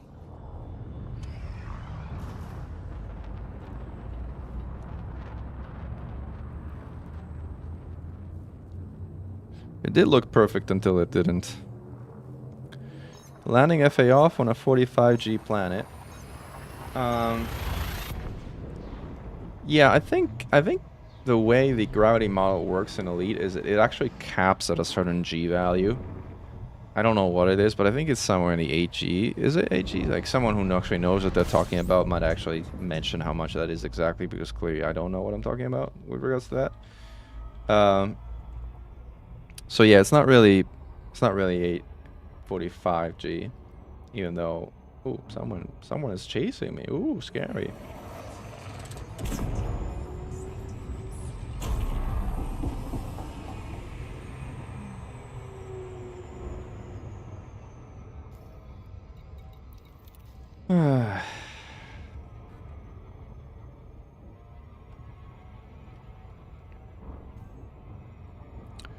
Somebody's got fire ants in their thrusters, yeah.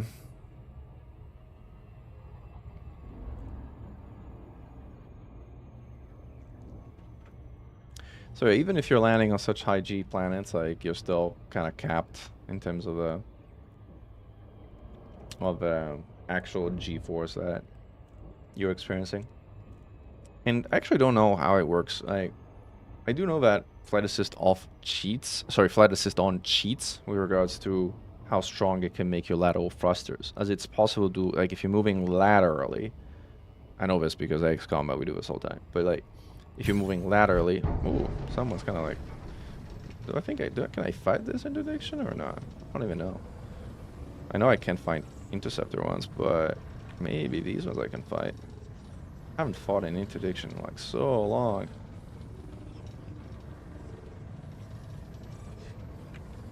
I guess I can. Sort of. It's coming down.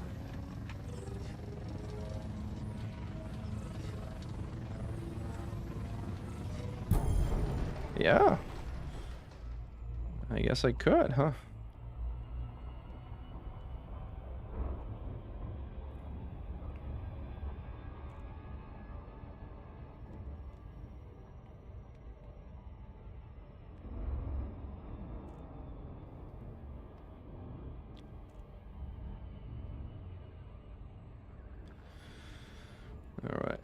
Use the Super Cruise Assist trick to brake fast, which at this distance should work pretty reliably. There we go.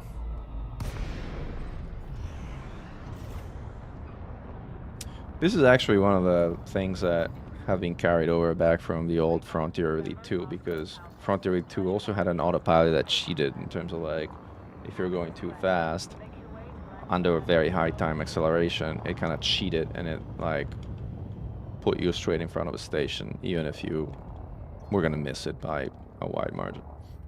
Alright, we'll continue our flight assist off. Wow, Sanderling and Danger Pencil would be proud of me. Well, I actually have to turn flight assist off, which I hadn't, but now I have.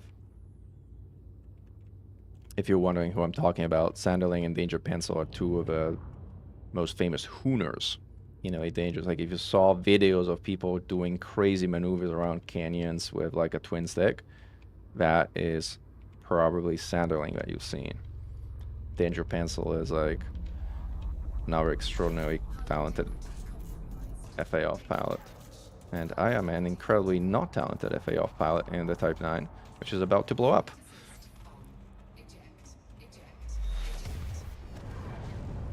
I have no idea how I got stuck there, but I guess I did.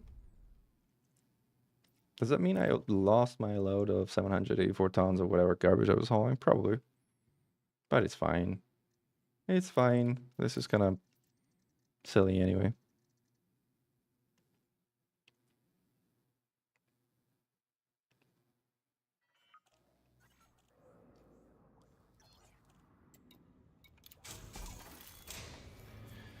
All right, back to Fort Gateway. That was one load that was not successful. That's good. If all loads were successful, that would be too boring. Like, the fact that every now and then you blow up is a good thing.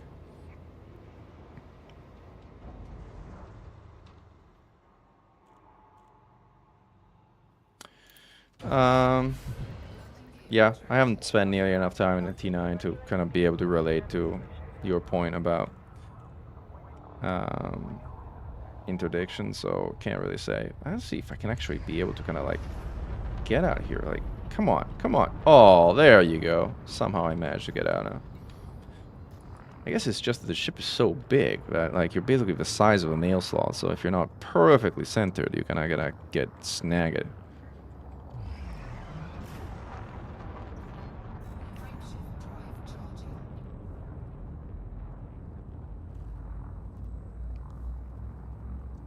Yeah, Sanderling and Danger Pencil are extraordinary pilots. Like, they're really, really, really good. Like, Sanderling flies double stick. I mean, they fly different than like how we fly, right? Actually, I went over to Newton Gambit, which is a Discord where they hang out, and I was like, these guys are so good. I want to learn from them. Like, I want to learn everything I can from them, from anybody who's actually good at something. Like, in this game.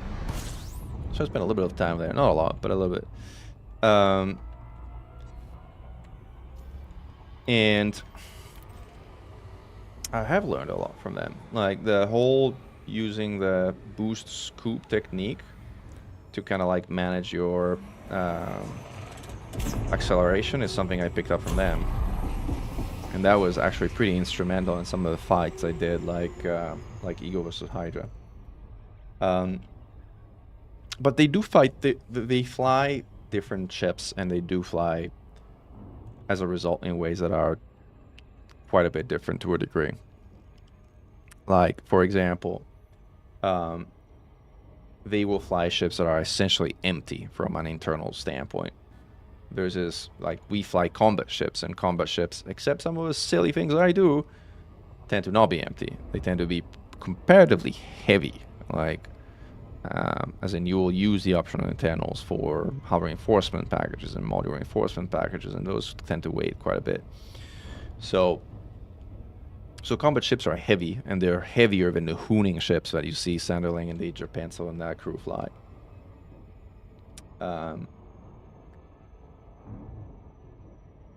And second of all, they tend to fly ships with engine-focused power distributors, which is never the case for combat ships. In combat ships, you fly with charge enhanced 90% of the time and weapon focused 10% of the time.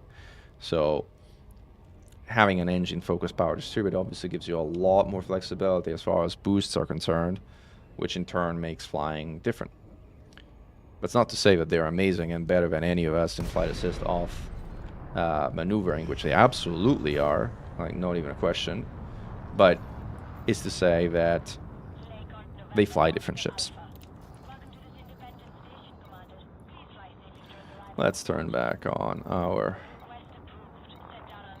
auto dock and auto launch, mostly because as a result we can chat away or stare at things without actually having to pay attention. Is the corrosion is the cargo rack to unlock an unlock or just a single module? I wish it was an unlock. No, it's just a single module, and a very elusive one at that.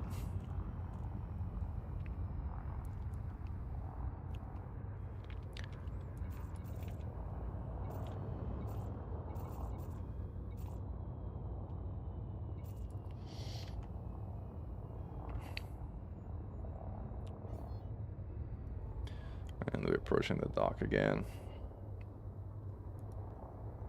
I do kind of want to dock again in FA off, but I kind of like, I don't know.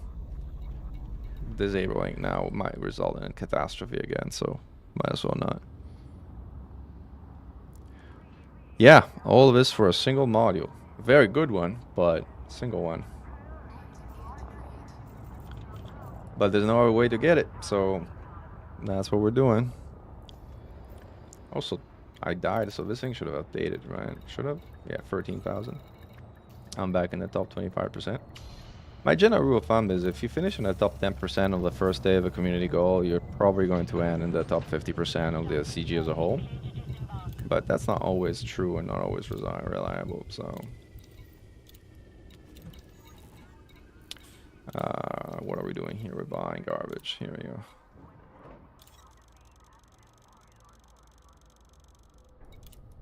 Cargo hold at maximum capacity.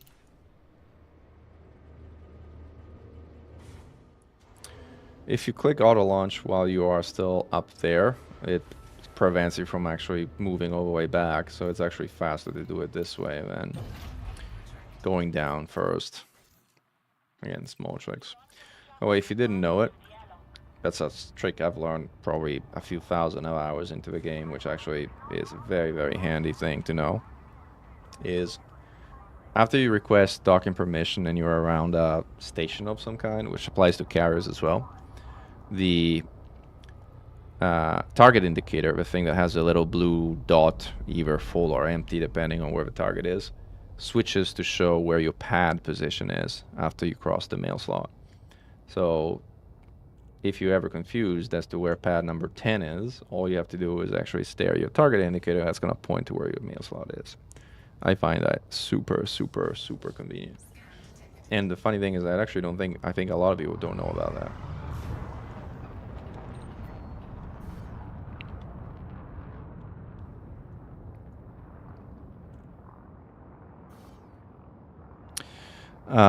As to not being a Fargo sympathizer, you want a galaxy where all species can live in peace with each other. See, we want the same thing. I want exactly the same thing you want. I think the way we're going to accomplish that is slightly different, as in, I just think all that it takes for that to happen is to remove one of those species from the galaxies entirely. That would accomplish that goal.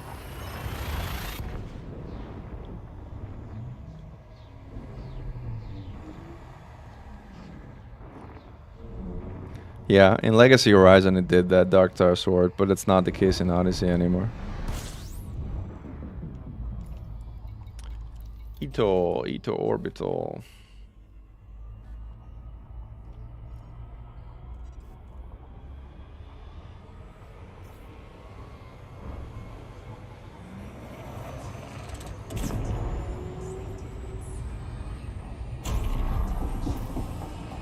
Alright. This one was good, I think. Let's see if Super Cruise Assist actually drops me at... Yeah, I think it should. Should it work? Is it gonna work? It's gonna be tight. And going very fast. This is a 50-50 chance that it's gonna work. how many hours I have in the game. I don't even know. I'll tell you though. We can check. Ooh, interesting place to drop me. Let me get out of getting myself murdered, and then I will check. All right, slow down for auto dock. Let's have a look. So where is it? I think it's under Codex, right? I think it's under Codex, under Commander. Stats, or back, or session log. No, stats. Approximate time played 20 weeks, 5 days, 3 hours, and 17 minutes. I need to get a calculator out. I don't even know how much time that is. Let's see.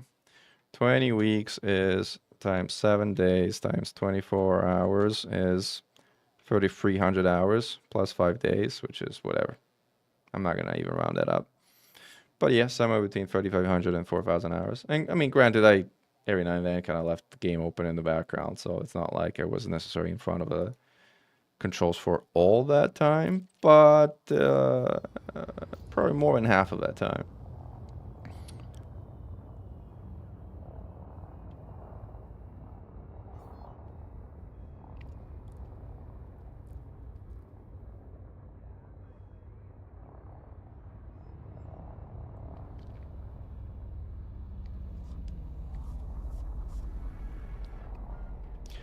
Yeah, I mean, determine exterminator. You can talk about like what the nature of fireworks is, and it's kind of like, who knows? You can't communicate with these guys, so if you can't communicate, it's not much you can do, right?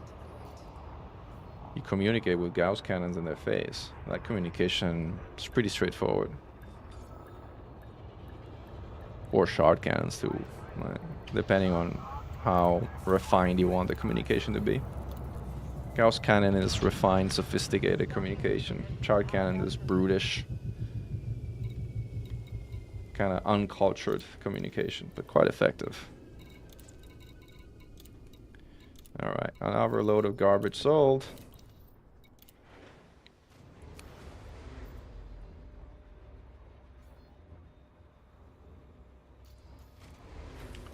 Let's head back. I wish there was a way to kind of skip this in some way, something like, but nope.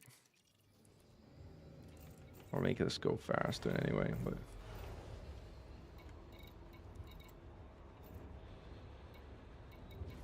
Huh, there's an eagle here. Hi, eagle.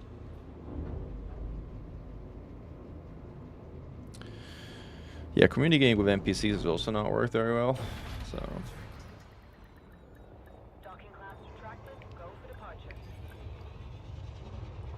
Oh, that's the eagle down there.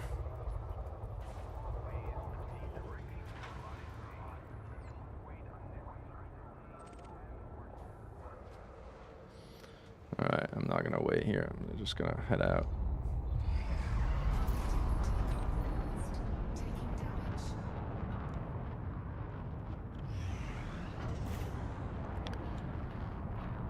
You have stations favored. Wow, nice. I mean, there's so much downtime anyway with autopilots that it doesn't matter that much. Like, but yeah, like using bookmarks is a good idea.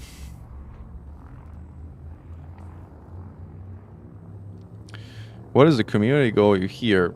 Well, the community goal is to haul aluminum, titanium, and something else. I think power distributors or power something, power generators, power distributors, like whatever commodity is called, to this station in the RIA system. And everybody who hauls at least 1 ton is going to get a silly orange, vibrant orange paint job for their SRV, which nobody cares about. But what people do care about is the Class 6 corrosion-resistant cargo rack, which is an event exclusive, or at least it currently is. And it is actually a very handy module to have, which is why this community goal is actually moving pretty fast. And I honestly don't think it's gonna last the weekend. Like, there's a lot of people who are kind of like catching wind of it, and things are starting to move even faster. Let's see what Inara says, by the way, after we kind of finish our loop of shame here and get our autopilot on track. We'll have a look at Inara.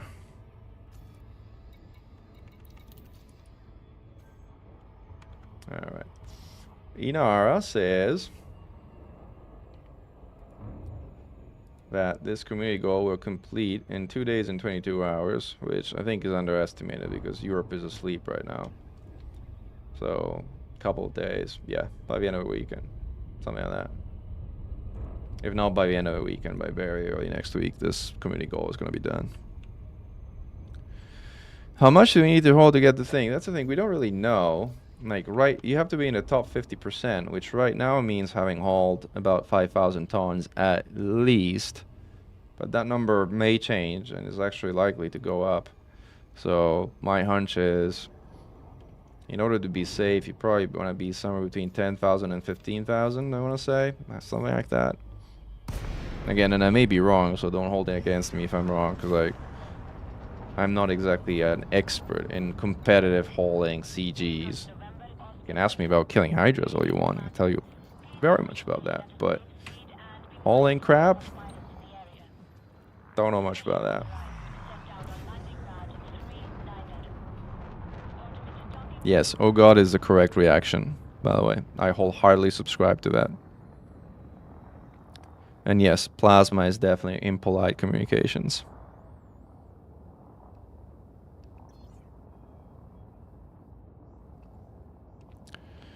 As to whether Guardians translated Fargoid language, we don't have that translation, so.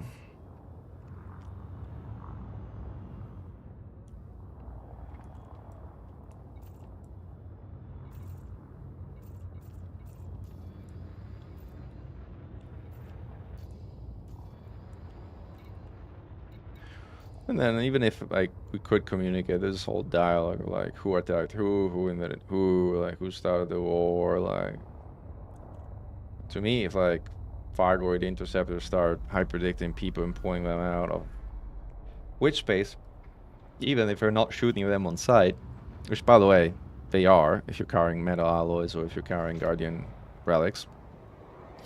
And even if you aren't, it's not exactly friendly behavior, is it?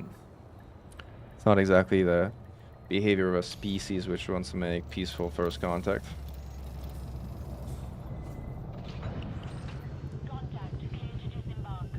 Oh, that's nice of you, Darkstar Sword. Thank you.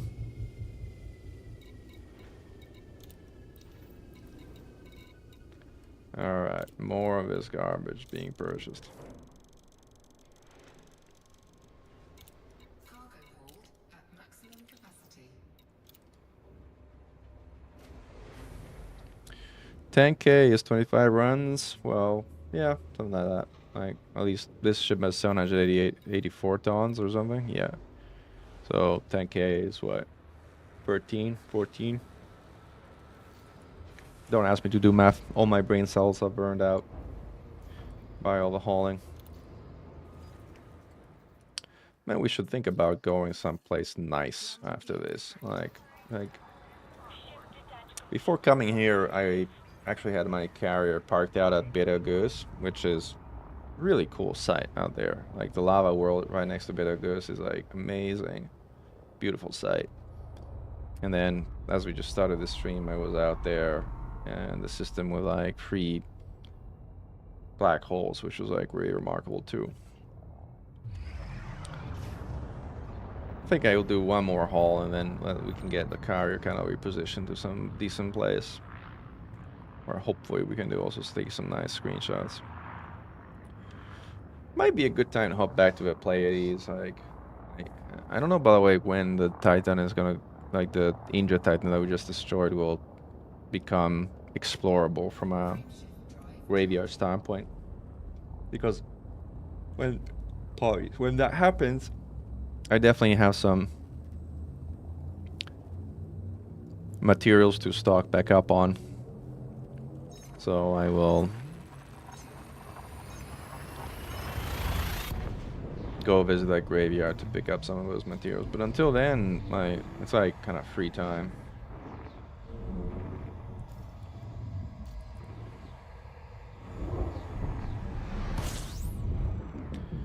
Alright, Bacteria, Eta Orbital.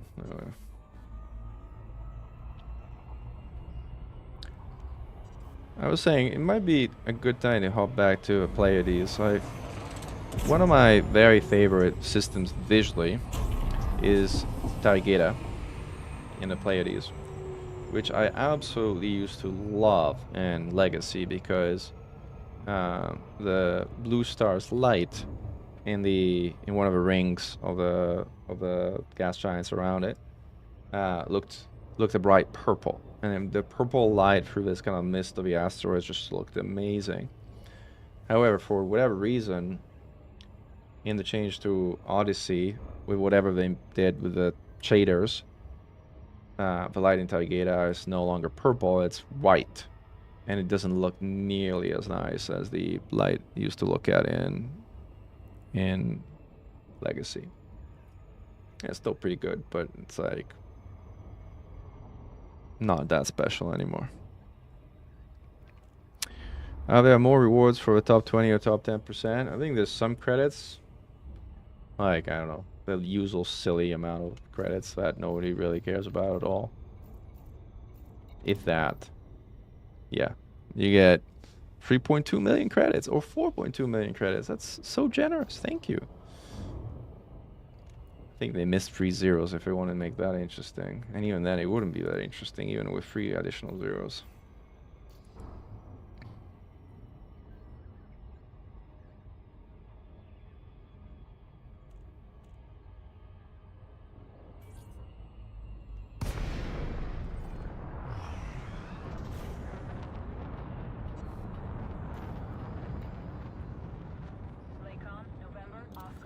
There we go.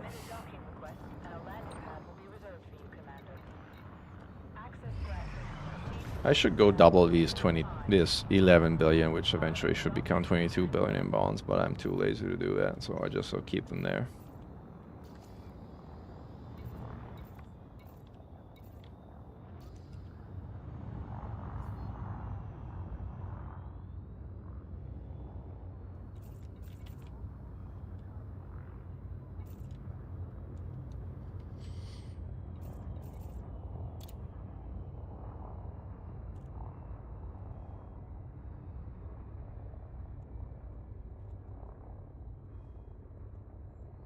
Alright, my final brain cells are expiring. How much have I hauled? Like, it's more than... Did I say this was the last one? Alright, fine, let's do one more after this. But then we're definitely getting our carry out of here and see if I can cross 15k. 15k should be good, right? Right? 15k should be good? Tell me that 15k is good.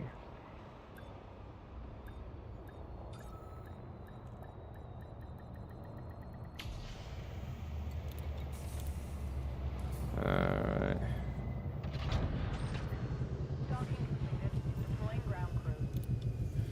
Let's sell this stuff. At least the sell has a sell all button, which, as it should.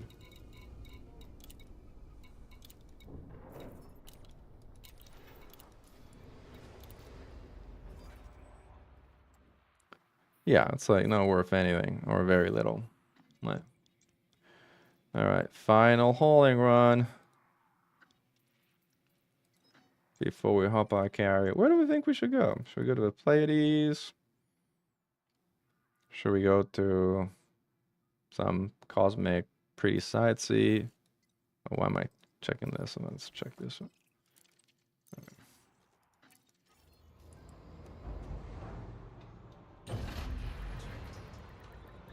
Docking clamps retracted. Depart when ready, Commander.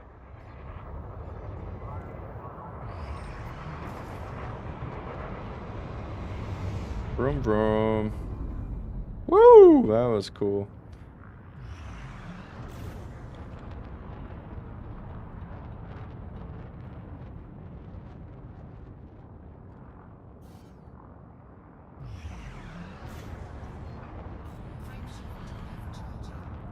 Yeah, the more people do it, the larger the pool for the top 50%. So long as the people are not actively competing. Because, like, otherwise, if everyone's competing, then the number just keeps going up. Even if more people join, they'll just keep pushing the number higher. So, it's not as simple. Like, you have to have, like, people who are joining but not really competing, then sure. It basically lowers the threshold for everybody. But But the reality is most people join if they want to compete, otherwise they don't even bother joining. The people who kind of join and then just decide to give up are a minority.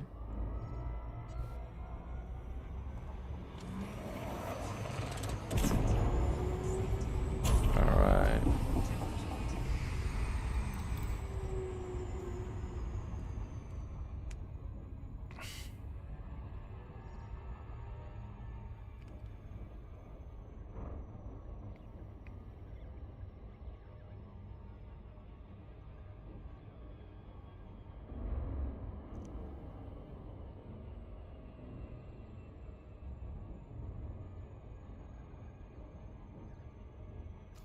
Alright. Ooh. We need line of sight.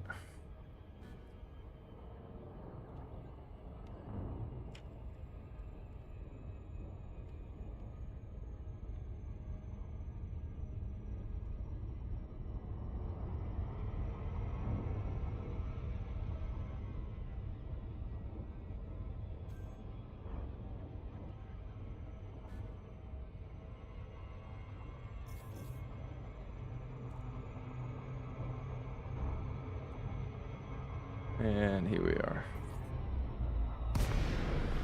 Last purchase order.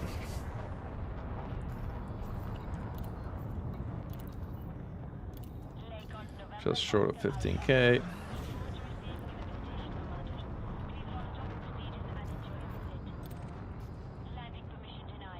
Denied.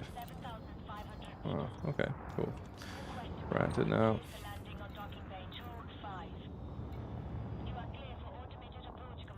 You know what? I might have to head this yet and actually engineer this ship.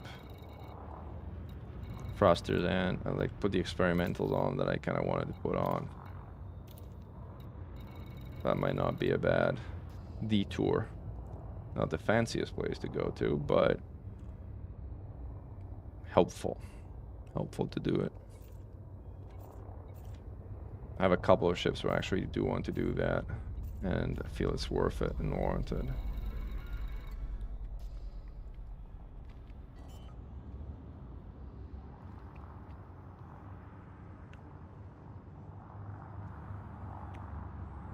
Landing gear deployed.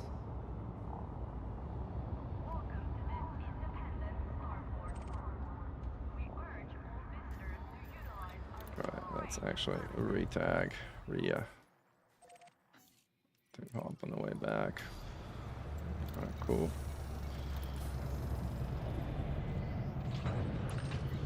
Let's buy more garbage.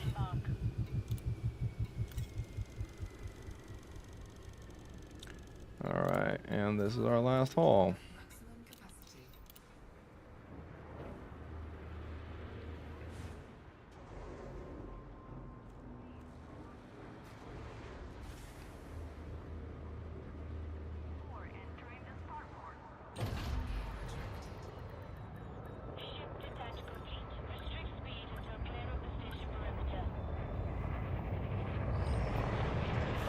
Uh-oh. Well, that wasn't too bad.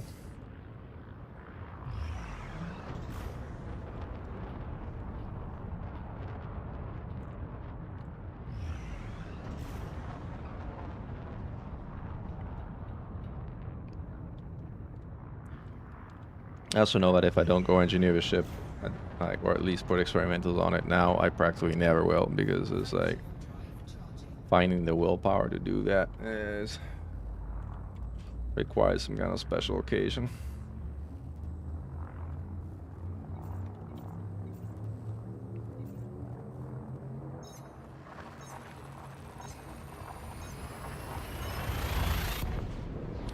How do you do what? Put an experimental on engineering? Well, you have to visit an engineer that has relevant engineering. So in my case, I'm going to be heading to Village Parts here in Dacia after I drop this stuff off. Ito. There we go.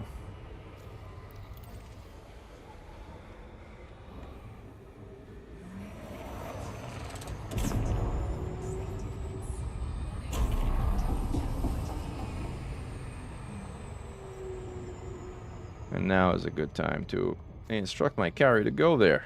So by the time I land, I should be kind of ready to get there.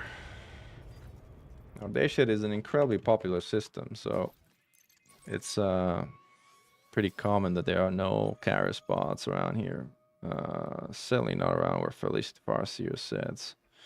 It should be good enough, though. I think if it lets me get here, give me a free slot. Yay! Give me a free slot. Cool.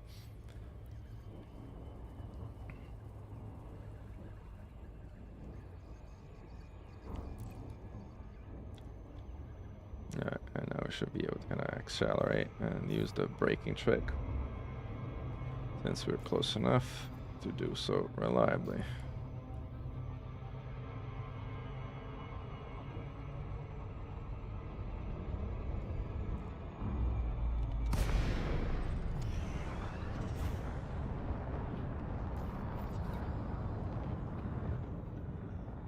Lincoln, November, Oscar, Alpha. Federal Flight Control would like to welcome you to this facility.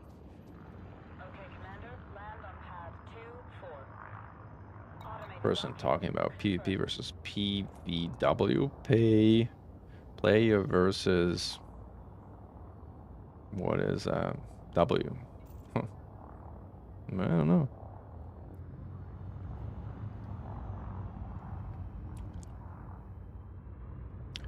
These stations are truly massive. Like it's you don't really get the impression of their size just by seeing them until you're like walking around them or something.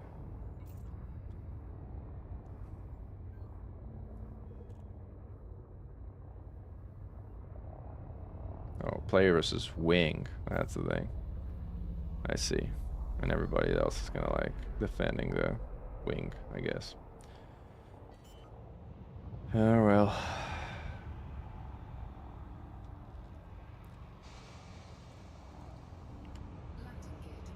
Yes, definitely ganker central, as usually the case for community goal systems.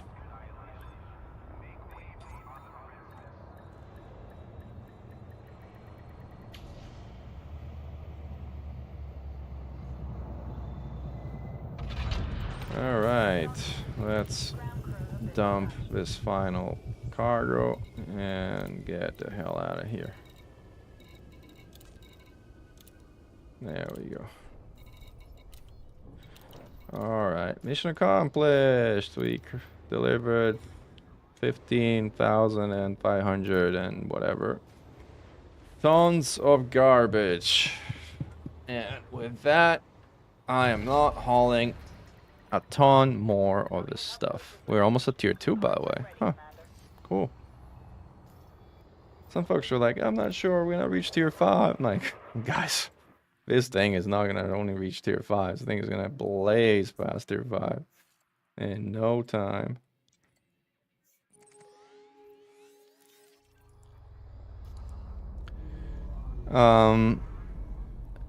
They did patch out the sort of gamey version of SEO Navlock, where you could basically be halfway across the galaxy and drop on someone.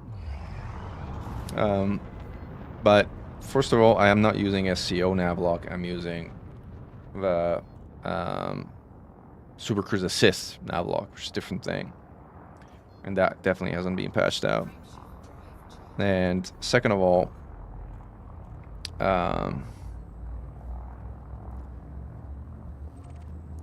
SEO Navlock still works. It just didn't have the kind of infinite range that it used to have, so it works a bit more as intended. And yes, Dayshed is also a ganker haven, but again, we're playing private group, so should be fine.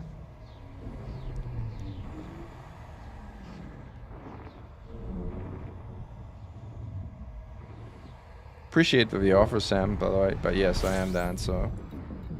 And now we need to refilter fleet carriers. I really wish, by the way, that they showed you fleet carrier regardless of filters, or that there was a filter for only your fleet carrier. Because, like, honestly, 90% of the time, the only time you have fleet carriers in the filter is because you care about yours. Like, it's like one of those why is it the way it is kind of questions.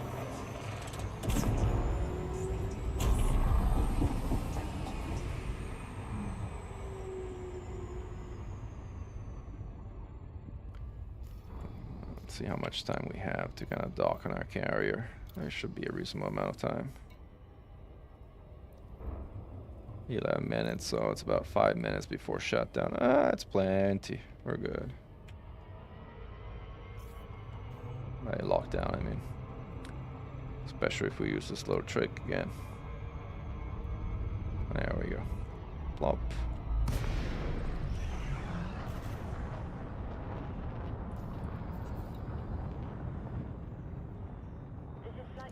Actually, I don't even know what materials I need to do the experimentals that I want to do on this ship, but I'll just assume that I have them. And yeah, I didn't mean shut down, I meant lockdown. Like at some point, like some number of minutes before the carrier jumps, it locks down, so you can no longer dock or leave for that matter. So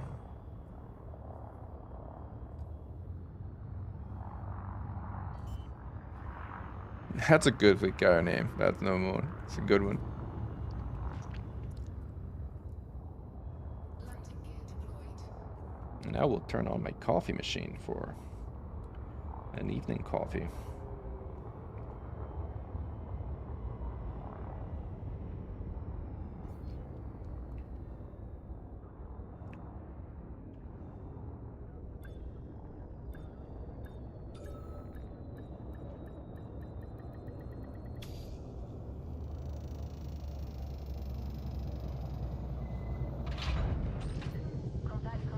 Alright, we made it. So now confirm the carrier is not going to abandon us or leave us behind. Oh, a good time to see, like, recheck the liveries and see if they have dropped. Oh, again, I sincerely doubt it.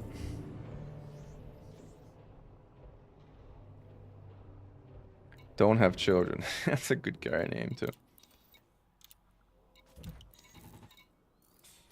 Mine is named after some lore in the very old computer game also called Starflight, which was originally a PC game. It actually came out for a Sega Genesis.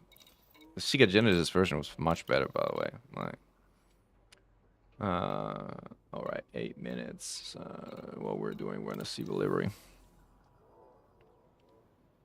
You heading out, Sam? Have a good one.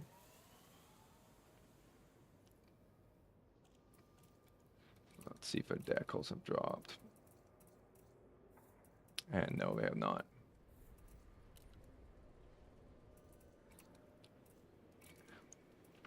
A ship kit for the Type 9 really is like, I can't really see who would get this. Oh, are these two identical? Oh, extraction and hazard. They look identical to me. Is there any difference whatsoever to these two? Mysteries. The radar ones are different. But extraction and hazard. Maybe the wings are different. They also look the same. Attention, carrier jump sequence is underway. Lockdown begins in 5 minutes. See, lockdown is in 5. They look identical. Hazard and extraction. Extraction and hazard. Identical. I like these two kits that are solely identical. Mystery. Alright, you know what? Let's go and watch our carrier jumping from the bridge. Because why not? It's the kind of thing that every now and then is enjoyable to do. No gravity. Magnetic contact active. Might have a drink at the bar while we're at it. Since we have a bar, might as well use it.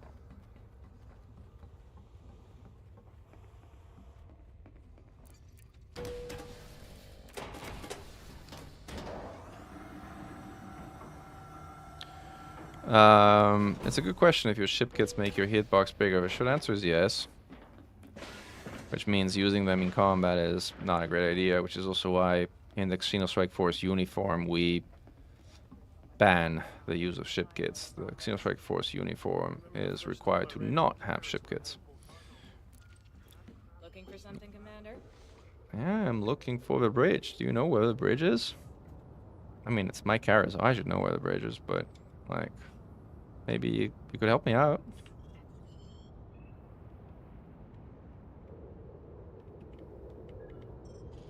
Or not. Or just ignore me. That's okay. That's okay. Oh, the Mamba. Carrier jump initiated in 5 minutes. Oh, cool. Alright. I think we had enough drinks here. Let's head to a bridge. Or the ready room, actually. The original Starflight came with a fold-up game map. Yeah, no, I remember. I had that. I scribbled all over it, enjoying the flux, the whatever basically the stuff I kind of dumped you from one place to another. Like, so mine had all kind of pen markings to show where the fluxes were to jump around. It was also something you needed for the, again, a whole generation of gamers. I have no idea what we're talking about, but like, copy protection was a thing back in the day that relied on like manuals and the like, and this copy protection of Starflight was actually reliant on the star map. So I think I said I want to go to a ready room, so let's go to the ready room. Basically it asks you, hey, you know, in the sector of the star map D4, how many white stars are there? And you kind of had to respond, and you needed to put the right response for the game to actually boot.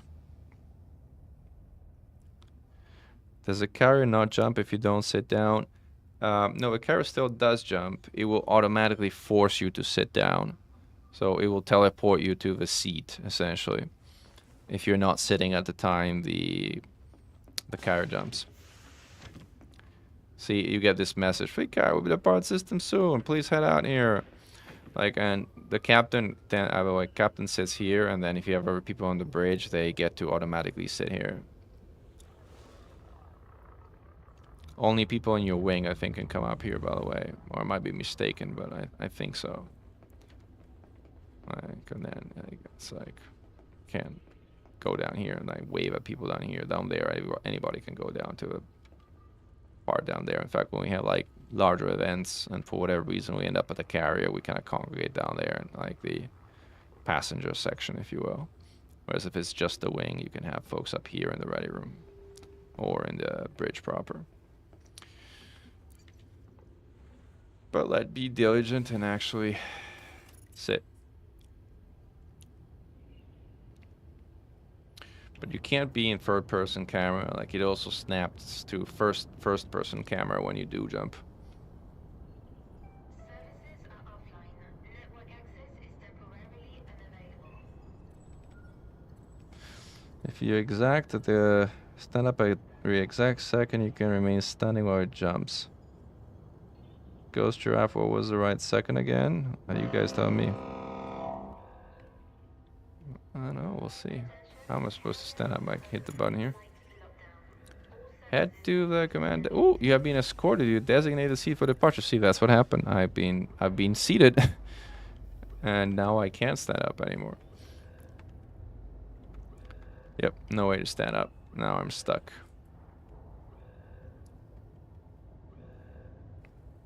Trick question. The Minbari White Star Fleet avoids that sector for religious reasons. I have no idea. The Miser of the... Is that a elite thing, or is it a some other space game question? Loading pads retracted. Hangar bay secure.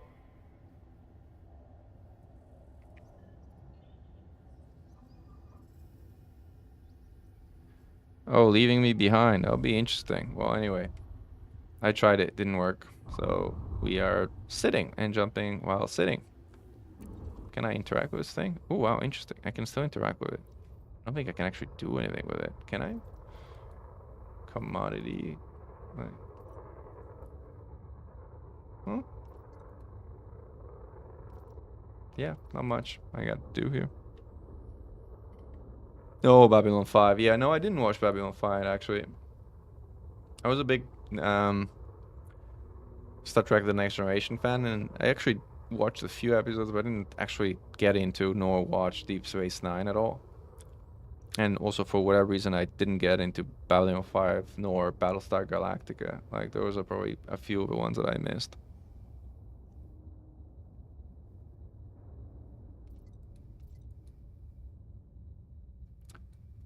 I think you can, by the way, there was a way there was like a way to kind of like go, oof, wrong button, to turn it around your carrier. Oops. Again, I'm kind of pressing wrong buttons.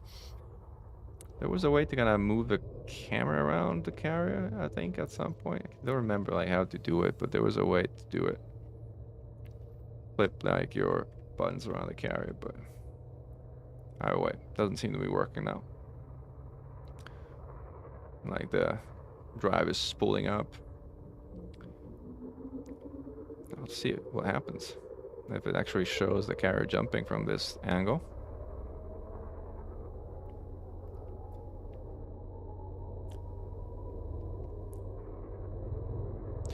Oh, Stargate. I watched the movie. I saw like one show of the series, but I also didn't watch the Stargate series. That's also something that is on my missed list.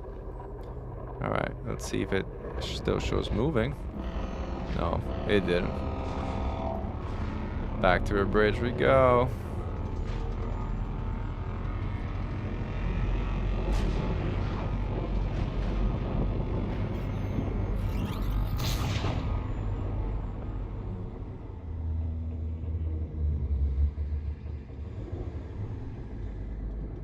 Yeah, I heard good things about Stargate. I mean, I honestly would have loved to also watch Battlestar Galactica, but for whatever reason, I kind of didn't get into it, and now I kind of feel, I don't know, if I go back and actually watch it. Right. Because, you know, we have such fun things to do, like hauling garbage over and over and over again in Elite, so, like, why would you actually watch an interesting and entertaining show instead, right? Alright. We made it.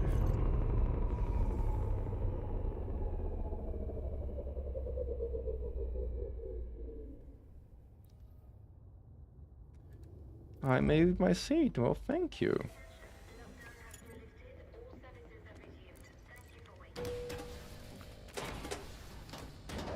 That's one thing I really wish they implemented, was that, like, if you were to kind of hit any turbo lift, that you could just teleport straight to your ship without actually having to walk all the way across and then through the hangar. It's like interesting the first time, and like if you want to do it, you have the option to do it. But if all you want to do is just teleport to your ship, I mean, why don't they just let you?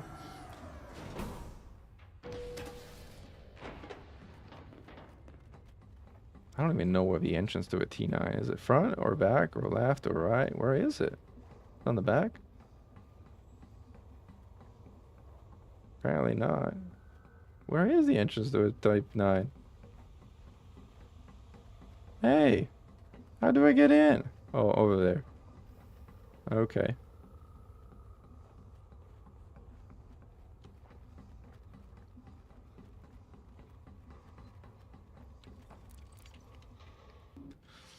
And we go.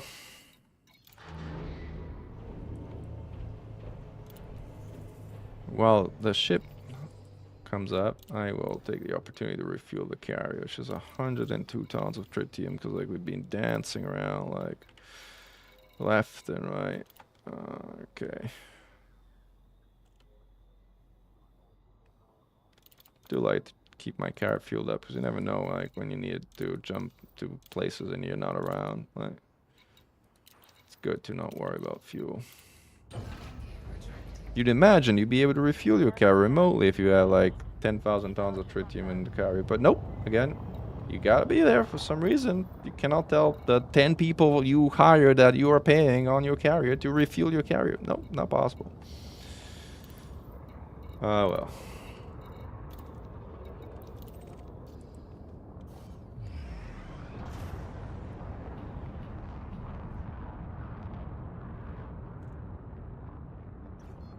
Frameshift drive charging. 4, 3, 2, Plucked chicken after the nickname of the White Stars God in B5.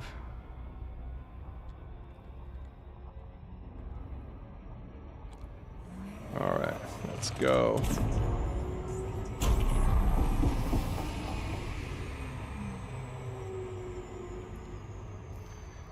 I think this is actually the most useful use case of SEO. It's not to get faster closer to something, but it's to get faster out of a gravity well. Like, that's probably the biggest time saver overall.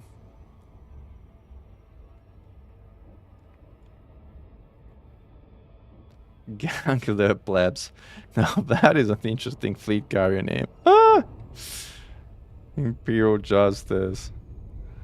Oh man, gank the plebs.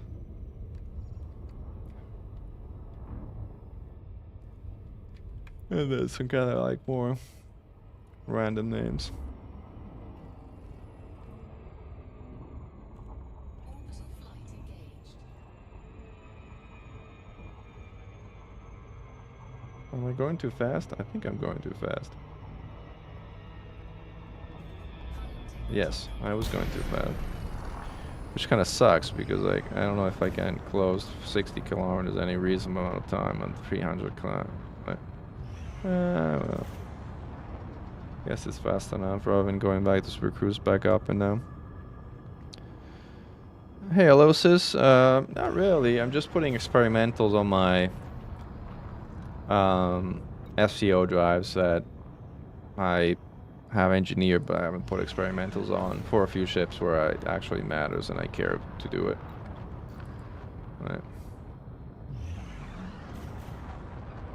Oh, I probably should engineer a new ship. Oh, I'm not sure which ship I should engineer right now. Actually, I should engineer the Cobra Mark III. That's the ship I wanted to use for a while. It's not a good ship, mind you, but it is a ship that I wanted to use for a while. For Jameson vibes. The Alps Scout and the Diamondback Scout are also on the list of stuff that you want to arrange. Go over facility and turn the thrusters off. Yeah, flight assist off. Yeah, I can do it that way. That's a good suggestion.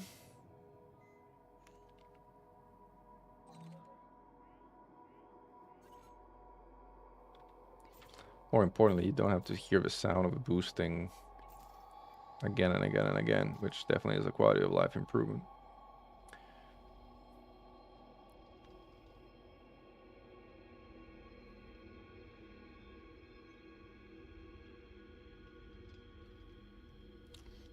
Yes, I agree. Thrusters off is different.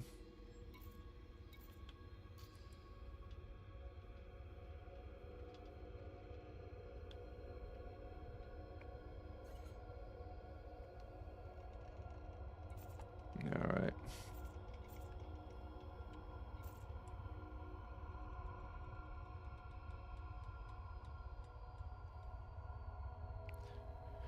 You'll probably need forward thrust. Yeah, I guess at some point, but once we get close enough. There we go. November, Oscar, Alpha, Heavy, commencing automated flight control routine. Please. It's funny that they call you heavy. Like,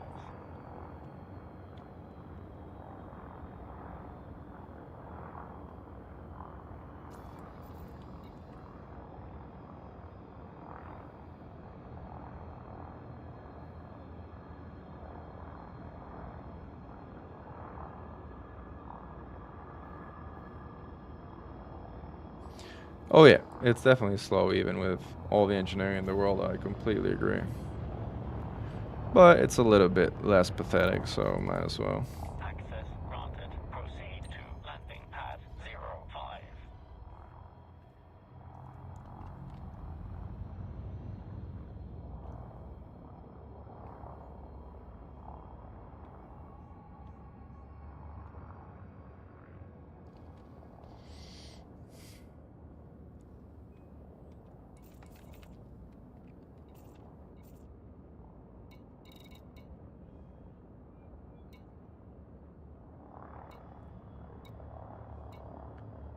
User chat about gankers. Oh, okay. Huh.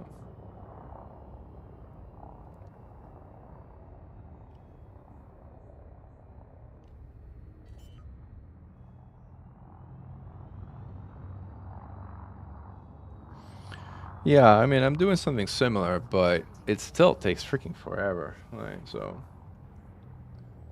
Because you have to do one drive at a time. There's no way around it.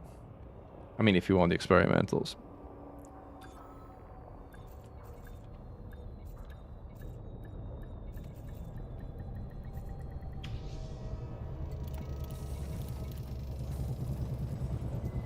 Pass your ink. Touchdown complete. Engaging ship restraints. So, 30 drives. We want drag drives. It's the only thing we want. There we go. Nice. We're gonna go faster now. And then, do I need experimentals on my sheep boosters? Not really. What do I have on my power plant? I don't even know. I don't know if it's engineered. I don't know. I probably shouldn't mess with it since I don't know what I'm kind of messing with, so I'll leave it as it is. Sensors, I could put long range here, but I don't particularly care. This is what I wanted to do first and foremost, which is put mass manager on this thing. Huh, I also plenty of materials to do it also for our ships, that's good. Alright, we did what we came to do. I have another ship to do it, and then we're good to leave this yet for our next destination.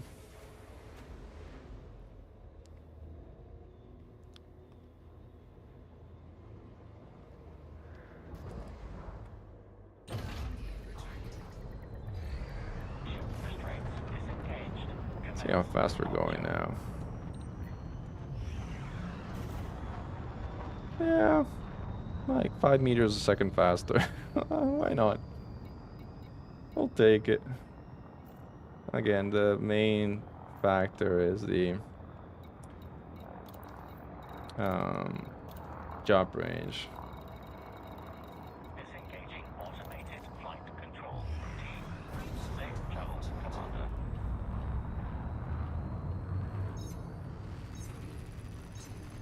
Which has improved quite a bit. T9 Hydra has been done before. I'm trying to think about who did T9 Hydra. I think Muku did it, but a few people did it. I think more than one person did it. I'm pretty sure Muku did it. I think others have done it too. So it's not really something that honestly surfaced to my attention as something I was like, oh, I want to do Type 9 Hydra. It was also done a long time ago.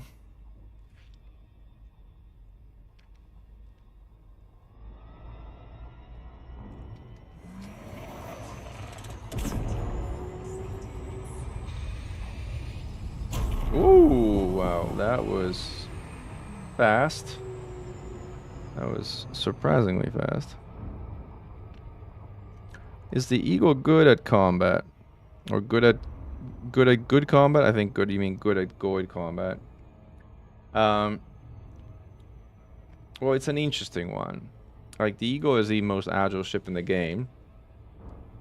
It has amazing acceleration. It's also pretty fast. So all those characteristics make it good at combat. The biggest problem with the Eagle is that it has a single utility slot, which in most combat configurations would go to a serious heatsink. And that is great up until fighting a Medusa solo one-on-one. But it's disastrous when you're fighting a Hydra because you don't have enough sync coverage time to actually meet the exert time that it takes to exert a Hydra heart. So what you need to do is you need to combat synthesize heat sinks while shooting the Hydra, while avoiding damage from the swarm, which if it hits you, it interrupts your synthesis, which means you end up running out of heat sinks, which means you die.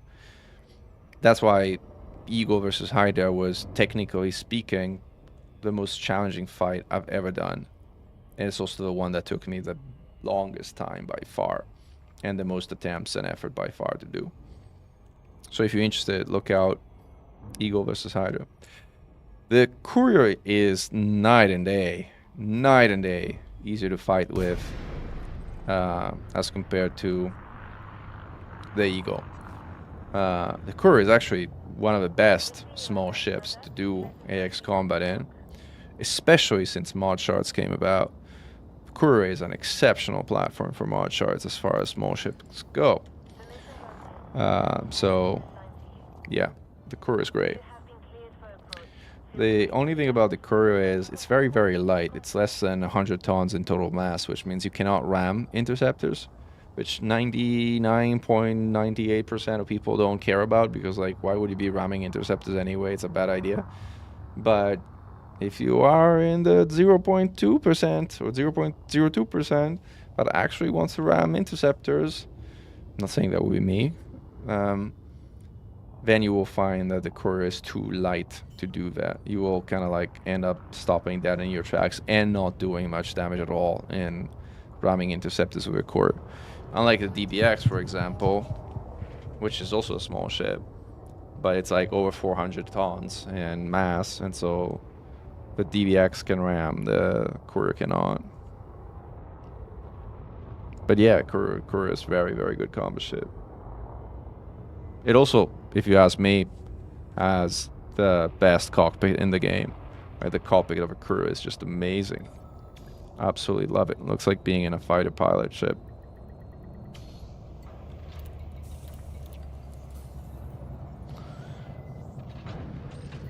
Wouldn't that make the Clipper exceptional for ramming interceptors? The Clipper is not that heavy. I don't think a Clipper is that heavy, as far as I can think of. You might be mixing it up with a Beluga. The Beluga is the heaviest ship in the game if you B-rate it in particular. And if you go with like some special choices as far as models are concerned, the Beluga is going to be the heaviest ship in the game. So the Beluga is the master of rams. But the Clipper is not that heavy. It's fast, but not that heavy. What ship was I looking for? I think I was looking for my Phantom. There you go, this one. Or my crate, or both. I don't think I actually put... Have I put the experiment on the ship? I don't think I even put it on my crate. If that's the case, I actually have two ships where I need to put this on. Oh, this does have mass manager, so it's actually my crate Mark II that I needed that thing. So wrong ship. No ship on the X Courier. Nope, no ship on the X Courier, that's right. I have one here if you want to see it. This is an AX Courier that I built ages ago. I don't even know what I have in it. This one's with Gauss, and I probably positioned Flak in here. So this is a Gauss version of the Courier, but the mod shots version is even better. I just have my mod shots otherwise occupied. Here you would put heatsink, heatsink, heatsink. Probably still heatsink, but you could put something else. If you're like an SEZ, you could put like a caustic sink, or you could put a scanner, or you could put a shutdown field neutralizer again, if you know a place where that matters. And then lightweight alloys, because speed is life, and speed is life, armor thermal spread, plant, enhanced performance thrusters. These obviously are key. Dirty drive. Now this is a special case for the Courier, which is a heavy Courier, which is going to be a combat Courier, wants drive distributors, not drag drives. This is a common mistake. People still put drags, but you want distributors on a ship of this mass. And then obviously this is actually the pre-engineered one. I have not put the SEO on this one yet.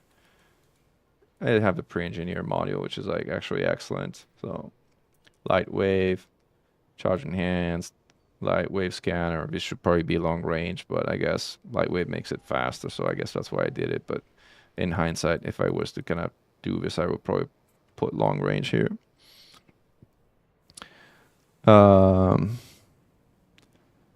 Is bonk damage a good way to damage Fargoids? Well, it's a good way to ram down their shields, because rams do a lot of damage to shields, but they don't do damage to hulls, or at least not much. So no, it's not a good way to do damage to interceptor hulls, but they actually work very well in ramming down shields. So if your goal is to ram a shield down, um, ramming works pretty well. So this is a ship where I'm looking at the outfitting and see if I can actually... Oof, this is not where I want to see it. This is somewhere on here. Modules. Where's my jump drive? FSD drive. Yeah, this is the one that needs mass managers. So I'm going to use this shipment, go and put it on. While I'm at it, I'm actually going to check again for delivery.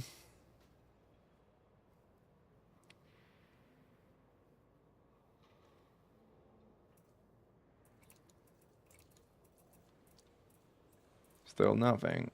All right, let's go put this on, and then I think we're done at this yet. And actually think about where we're jumping to next. You're welcome, Ski.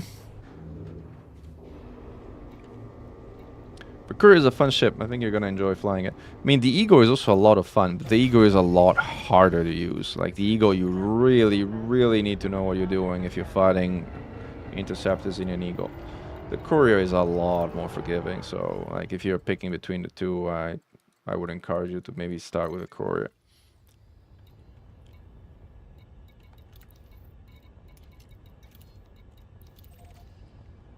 As far as here. Charging.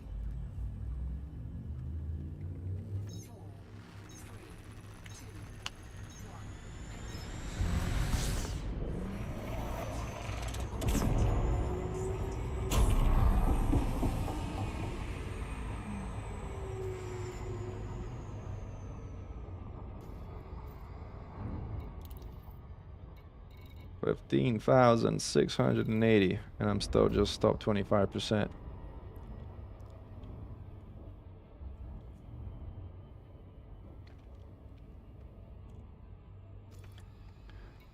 I have my thrusters with drags, yes. Everything else should be fine. Yeah.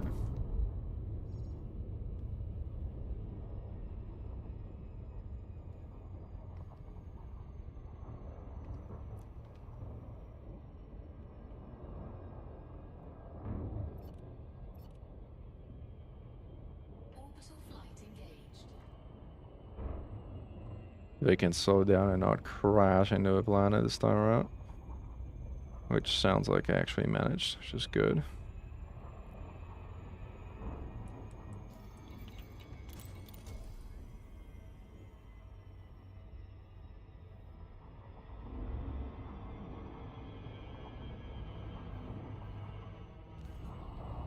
All right.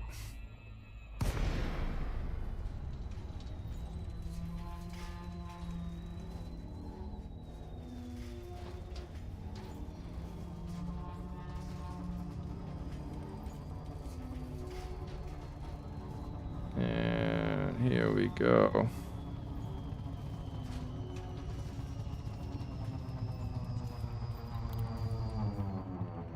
Access granted. Proceed to Landing pad 4 right here. Nice. Landing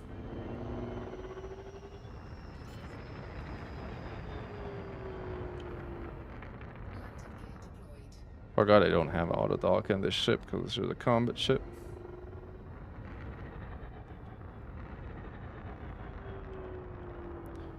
I'll land the old school way. It's actually faster, by the way.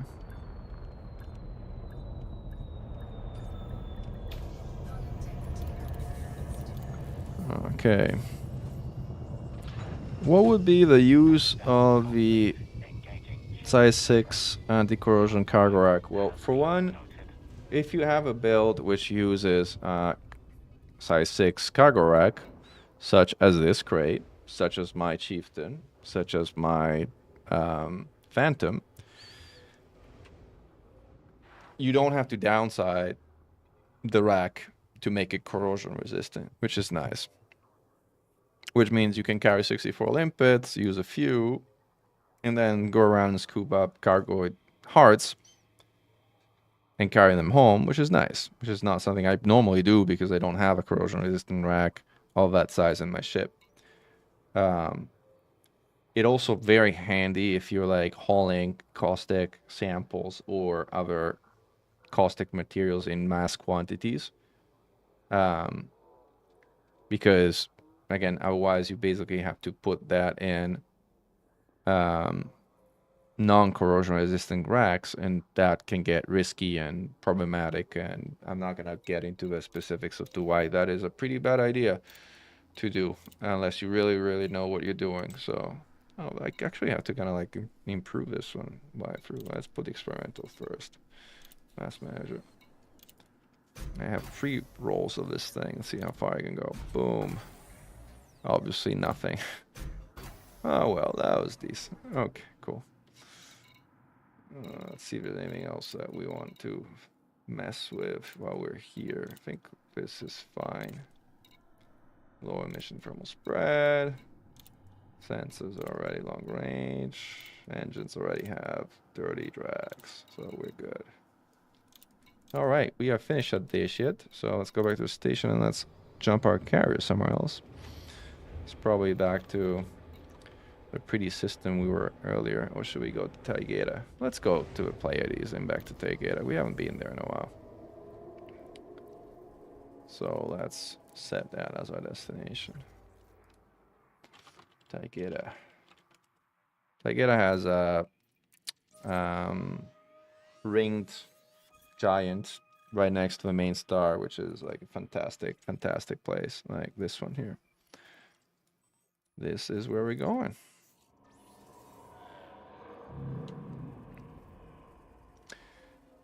I wish you could display a Goid heart in the command room on your carrier. That would be nice. I agree.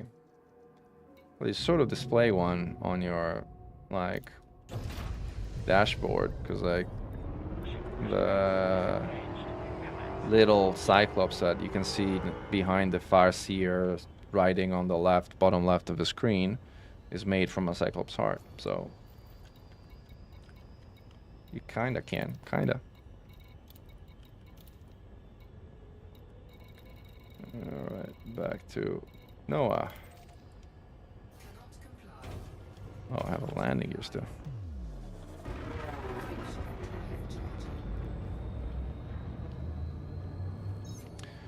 You went ore hunting, decided to bring back all the sensors and probes. Yeah, exactly. Like for those activities, it's like makes complete sense.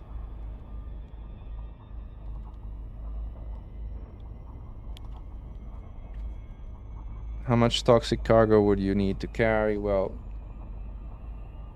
when we were hauling samples, we had someone in cutters that was hauling somewhere between 200 and 250 samples per run without the class 6 racks.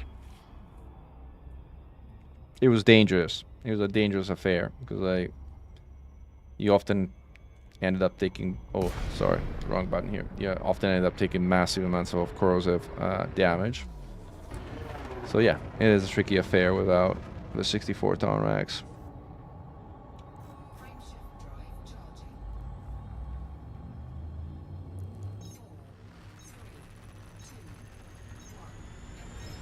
Yeah, a good thing about jumping into Taigeta is that we're back in Fargate territory, so we can actually do some Fargate hunting while we're down there.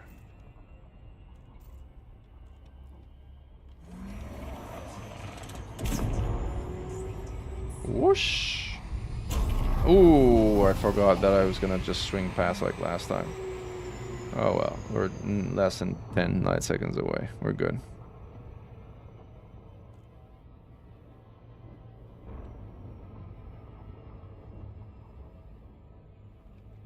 Which means that we can also... Oh, I was gonna say we can use Super Cruise Assist, but then I kind of realized I don't have Super Cruise Assist in this ship. So thankfully, I didn't overspeed. I like this gas giant, by the way. It looks like a latte. It's like a huge ball of latte. Tasty. Gas giant sized latte.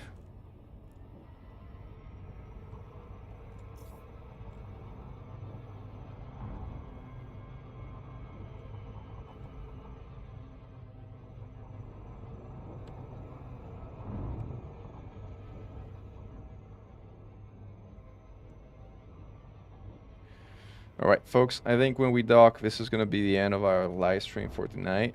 It's been nice and chill. I think we delivered on all our promises. We had hauling, we had eating, and we had a good amount of chatting, which was a pleasure, at least on my side. And thank you for joining and for keeping us all company in this, again, absolutely brain-damaging activity that the developers have thrust upon us. I feel that much dumber, but I would have felt much lonelier and much sadder without your company, so that's appreciated. Hello, Commander. Please stay aware of other ships around this carrier. Yes. This carrier has scheduled What's better than to distract from mindless hauling than watching mindless hauling, right? prior departure. Trucker Mackin. Oh gosh. No, not Trucker Mackin. Anything but Trucker Mackin. Call me Minor Mackin before calling me Trucker Mackin. Actually, no, don't call me Minor Mackin either, please. I mine goids, not roids.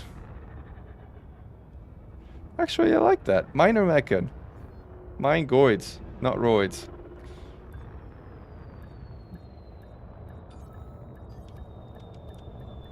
You just will make more money mining goids and roids.